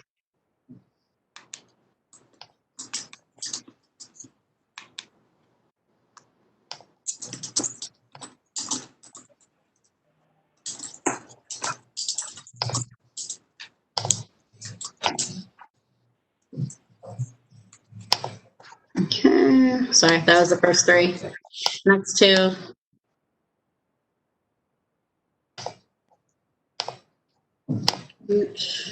Hello? Hello. Good afternoon. Good afternoon. Is this Mr. Vasilios. Filippo? Yes, speaking. I'm sorry if I'm mispronouncing your name, sir. No, that was actually pretty good for the first try. Okay. It's Vasilios. Okay. Sir, this is a request to construct a 6-foot-high privacy fence. Can you tell us about the project and the need for the fence? What's going on? Yes. So I live on the corner of Pole 9 Foster in Greektown. Yes, sir. So where I'm located, in the front of my house is John Brewer Elementary School, and then on the side of my house on Foster Avenue is there's like a little park, like a volleyball court type of thing. So with those two items, there's a lot of traffic on the foot traffic on this corner between during the school year, children walking to school in the mornings and afternoons, and then on the weekends when there's a big crowd at this little park on Foster. So what I end up with is folks kind of leaning on my fence, hanging out, which I don't necessarily have a problem with, but when I'm out there with friends and family, I'd like a little bit of privacy. So one reason for wanting the fence is privacy. Second is safety. Safety. I have a dog, so he's not a vicious dog. He's very well known in the neighborhood, but sometimes with the kids walking by, folks leaning on my fence, kids playing in the alley, balls coming in the yard, I don't leave my dog out in the yard unattended because I just don't want things to happen, and I'd like to be able to leave my dog in the yard unattended, especially in the winter when I really don't feel like taking him for walks. Understood. The other is security. I realize I live in the city. Crime is a part of the city, but as recently as I think it was April this happened, I had recently installed some security cameras, and my lawnmower died. I left it out overnight because I was going to clean the carburetor the next morning, and I caught one of my cameras just jumped over the little chain link fence that's there, and we're scoping out my lawnmower, pushing it towards the gate to to take it out of my yard. So the reason I'm asking for it is threefold: privacy, security, and safety. And that's all I have to say for myself. Understood. I'm looking at the photos of your property. It looks like there's pretty easy access to it from, you indicated a number of sides there, so particularly on Foster. Okay. Yes, Foster is where the most traffic is between, it's a walking path to the school. I have like a little park type thing across the street, so there's folks hanging out there. There's just a lot of traffic in general, Understood. Any questions from the board? No, I'm fine. Okay. Anybody wanted to testify in opposition or support, they can raise their virtual hands. I don't see any virtual hands raised, and I'd gone through all the callers and no one spoke, so I don't think there's anyone else to testify on this.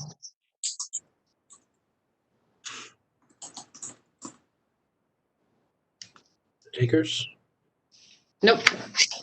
Very well. All right. Thank you, sir, for that presentation, and we'll move on to the next matter on the docket. Thank you for your time. Thank you, sir. Good luck to you. Case number 2020-115, 300 Taylor Avenue, Steve Bowers. Also a request to construct a 6-foot-high privacy fence in the rear yard with a portion in the corner side yard. Any planning or staff reports on this project? Planning Department reviewed this application and has no comment. Thank you. Okay. Mr. Chair, we did receive a letter in opposition. Oh, let me see. If I can find it. Oh, here it is. All right, I'm going to read it. Thank you for allowing me this opportunity to voice my objection to Appeal 2020-115. I object because we have a public safety crisis on this stretch of Frederick Avenue, specifically the 5500 block, and more specifically 5500 to 5530, which is the block where Mr. Bowers wants to erect a 6-foot-tall fence. On this block, at least 5 parked vehicles have been struck by speeding vehicles in the past 14 months.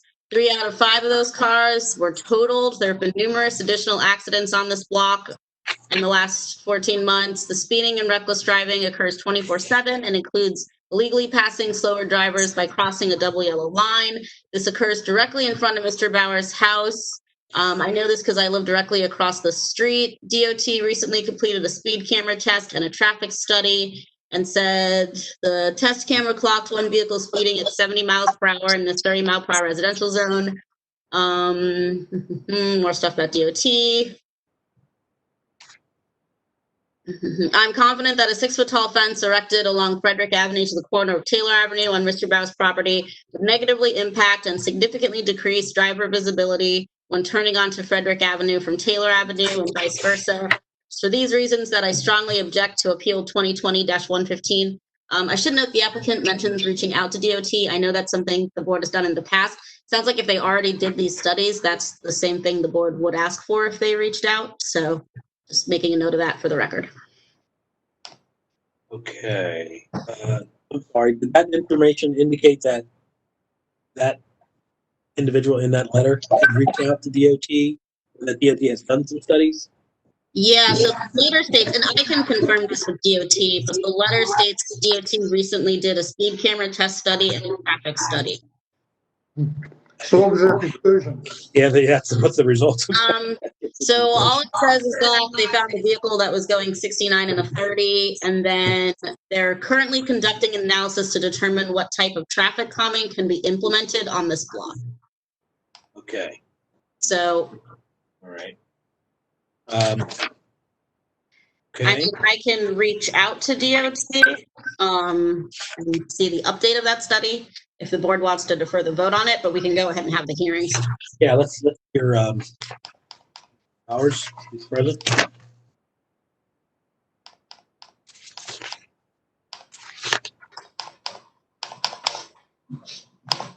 Oh, sorry, I think he's on mute. 1 second. Mr. Bowers? Yes, how you doing? Good. Hi, Mr. Bowers. So we're here in your matter, and I want to hear from you regarding your project, particularly the need for the 6-foot privacy fence, and what type of fence are you considering? It would be white vinyl. If you see the pictures, it's the same as the neighbor's fence. 6-foot high white vinyl. Well, 1 second here. Oh, let's see. You're talking about your neighbor 2 doors down? In the photo, it's the neighbor to the right from the rear. To the right from. Okay, gotcha. You see the swimming pool? That's the neighbor. I do see that. Yep. It's the same exact style. A solid fence that you cannot see through. Correct. Mr. Bowers, I have a question. Sure. How would your fence go all the way down? Like, you see how your grass is like rounded around that corner? I guess the first question is all of that your land? No. Okay, it's not. So how far back about would your fence be? I'm going to say at least 15 feet off Frederick Road. Oh, okay. And any feet off of Taylor Road, or did you intend to fence the front part at all? No, it would be off the back wall. Oh, off the back wall of your the back wall of your house, 15 feet from Frederick? Correct. Back to the rear. And then up. to the neighbor's fence. Gotcha. So there's going to be plenty of visibility coming out of Taylor. At that corner because there'll be no fence there. Correct. Gotcha. And then there's going to be a 15-foot buffer at least. Yeah. So if you're at the stop sign looking left, you're going to be able to see everything on Frederick Road. And if you look right, it's the National Cemetery. Yeah. Yeah. And there is a left turn lane that's dedicated to turn on to Taylor.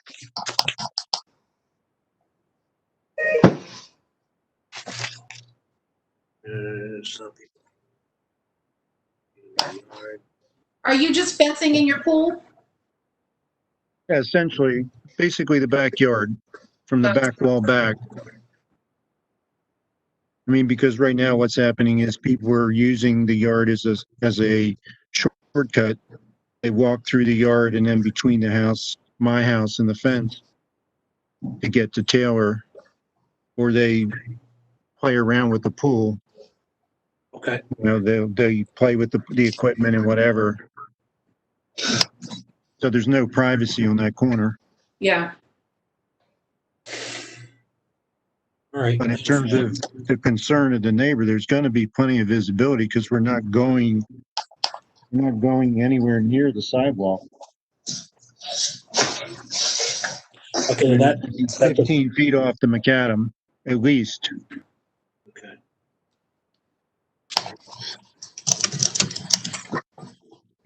Okay. I mean, that's the reasons for it and why you want it. Are there any additional questions from the board? I mean, my suggestion would be if there's a concern for the safety on that corner, the parked cars are probably more of a visual hindrance than anything else. When you look at the pictures with the fire hydrant, the parked cars are in that lane. I see. All right. Understood. Okay. All right. I think I've heard what I need to hear. Anyone else? I'm good. And we're looking for some privacy and to keep people from using the yard as a shortcut and to cut down on the noise because Frederick Road is heavily trafficked. Yeah, and to stop touching your stuff, your pool. Say that again? And to stop touching your stuff. Oh yeah, exactly. Because you can't put anything in the yard for fear it's going to disappear. Okay, understand. All right. Well, thank you, Mr. Bowers, for your presentation, and we will take this up at the end of the hearing. Okay. Thank you very much for your time, and have a good day, and be safe. Okay. Moving on to the final case on the docket, case number 2020-126, 1107 Fulton Avenue. Bernard Damon. This is a request to use the premises for the property as 3 dwelling units. I do understand we have opposition to this one. Do we have any planning or staff reports? Yes, thank you. Planning Department reviewed this application, noted that this property has been previously authorized for 3 dwelling units by the board back in October of 1951. However, what is not clear is whether multifamily use continued without interruption since that time. The department does note that this property may be vacant at the current time. However, based upon the past use of the property, the department has no objection to the application if the board determines that multifamily dwelling use of the property is in fact continuing. Thank you. Thank you, Mr. French. Okay, so we have three letters in opposition. The first says, I'm opposed to 1107 North Fulton to continue as a 3 dwelling unit. Over the past 20 plus years, there have been complaints of fires, etc. The property has not been kept and trash has continued to pile. The building has been vacant for over 10 years. The next letter says, I, as the owner of 1109, so I'm assuming right next door, stakeholder of the Sandtown Winchester community and founder and pastor emeritus of Newborn Community of Faith Church, I oppose the zoning for the 3rd floor dwelling. And then lastly, from the Fulton Community Association, and as Rob, the president, writes that the community association does not support the property to be continued for use as a multifamily dwelling for the following reasons. 1, we have several multifamily dwellings on the block. 2, we have 2 transitional houses in the block. And 3, we have a multi-dwelling rooming house on the block. The residents in the community do not need or want another multifamily dwelling. I did not see the name Renard Damon on here, so I'm going to go through the call-in users. Well, there's only a couple left, so.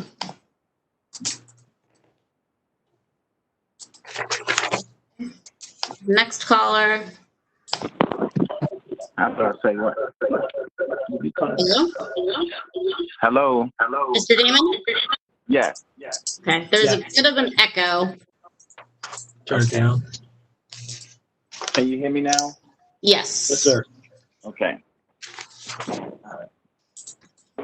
Mr. Damon, we have a request for the use of this property as 3 dwelling units. Tell us about this project and also let us know what the status of the property is in use or vacant, and if vacant, how long, if you know. I don't know how long the property has been vacant, but the property has currently been demoed, cleaned. The new roof has been put on. The walls have been secure. New doors and stuff have been put up. New windows to secure the property to make sure the property is currently safe. The rear yard and all of the debris that's in there has been cleaned up and maintained in the expectation of being allowed to continue with the current use of a multifamily dwelling.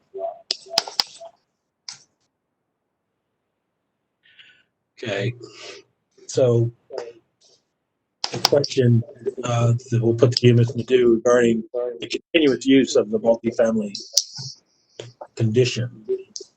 Does the vacancy, at least one of the letters suggested that it's vacant and the applicant doesn't know how long it's been vacant, the period of vacancy interrupt the continuous use of multifamily dwelling? So this is one of those great multifamily dwelling cases we've seen before, where it was multifamily, and then there's a period in the code where if it went vacant, they removed. They've dropped it back down to single family. This case is interesting because actually, according to the permit history, which I pulled just a few days ago, it is currently listed as 3 dwelling units as the last authorized use. I'm thinking that zoning kicked it to us because there were, I think, a vacant house notice in 2006 and in 2017, and they don't have a current multifamily license. But it is in the e-permit system as being 3 dwelling units. So is the question, does it continue to be of use if no one's actually using it?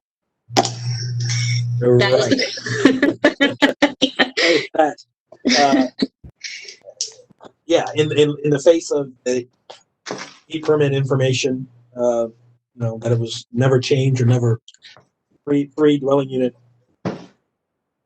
multifamily use was, I guess, never formally revoked because of circumstances, including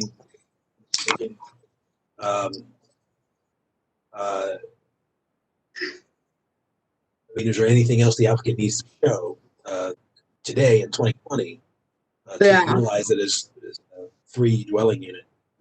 So that's the part that's weird from the record, is usually when you get those vacant house notices back then, they drop it down. But in this case, they didn't. It's still permitted as 3 dwelling units. The one issue is, I think because of that vacancy, there is a variance issue.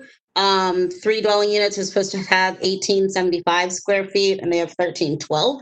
So there is a request for a lot area variance, which so goes to the standard variance procedures of what's unique about the property that it needs a variance. So yeah. Who's on here? Mr. Damon, you're not the owner of the property, is that correct? Mr. Damon? Is he muted? Did we lose him? No. Mr. Damon, are you still on? It looks like he hung up. I don't see his number on here anymore. I think we might have lost him. Okay. Well, let's see if he called back from one of these other numbers. Hold on. So I'm going to go through the call-in users again. If you're Mr. Damon, go ahead and speak up.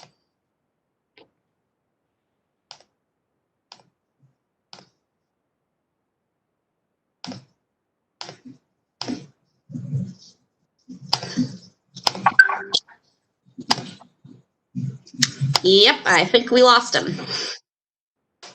Let me see. I don't see the property owner. Oh, I do see the property owner on here. Hold on one second. Mr. Springs, I'm gonna unmute you. Hello, I'm here. Yes, Ms. Springs? Yes.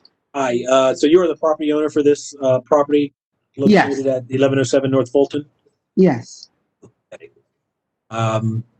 Mr. Damon, when he was on earlier, indicated that there's been sounds like a substantial amount of cleanup associated with the property. Mm-hmm. And do you have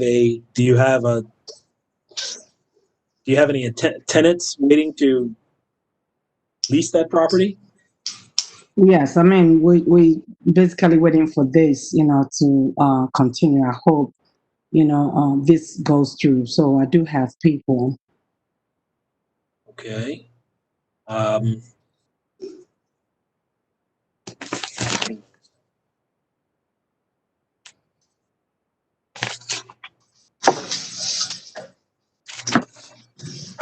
Mr. Chairman, Okay. I'm sorry to interrupt. This is Michelle. There was, and I'm not sure if Ms. Nadeau saw it, but someone else in the Q&A said that they could speak on his behalf, just as an FYI. Okay, thank you. I'm not seeing that. My Q&A is not showing up, so thank you. What was the name on that, Michelle? Wellington Ogude, I think. I'm sorry if I destroyed it. Yes, I see him.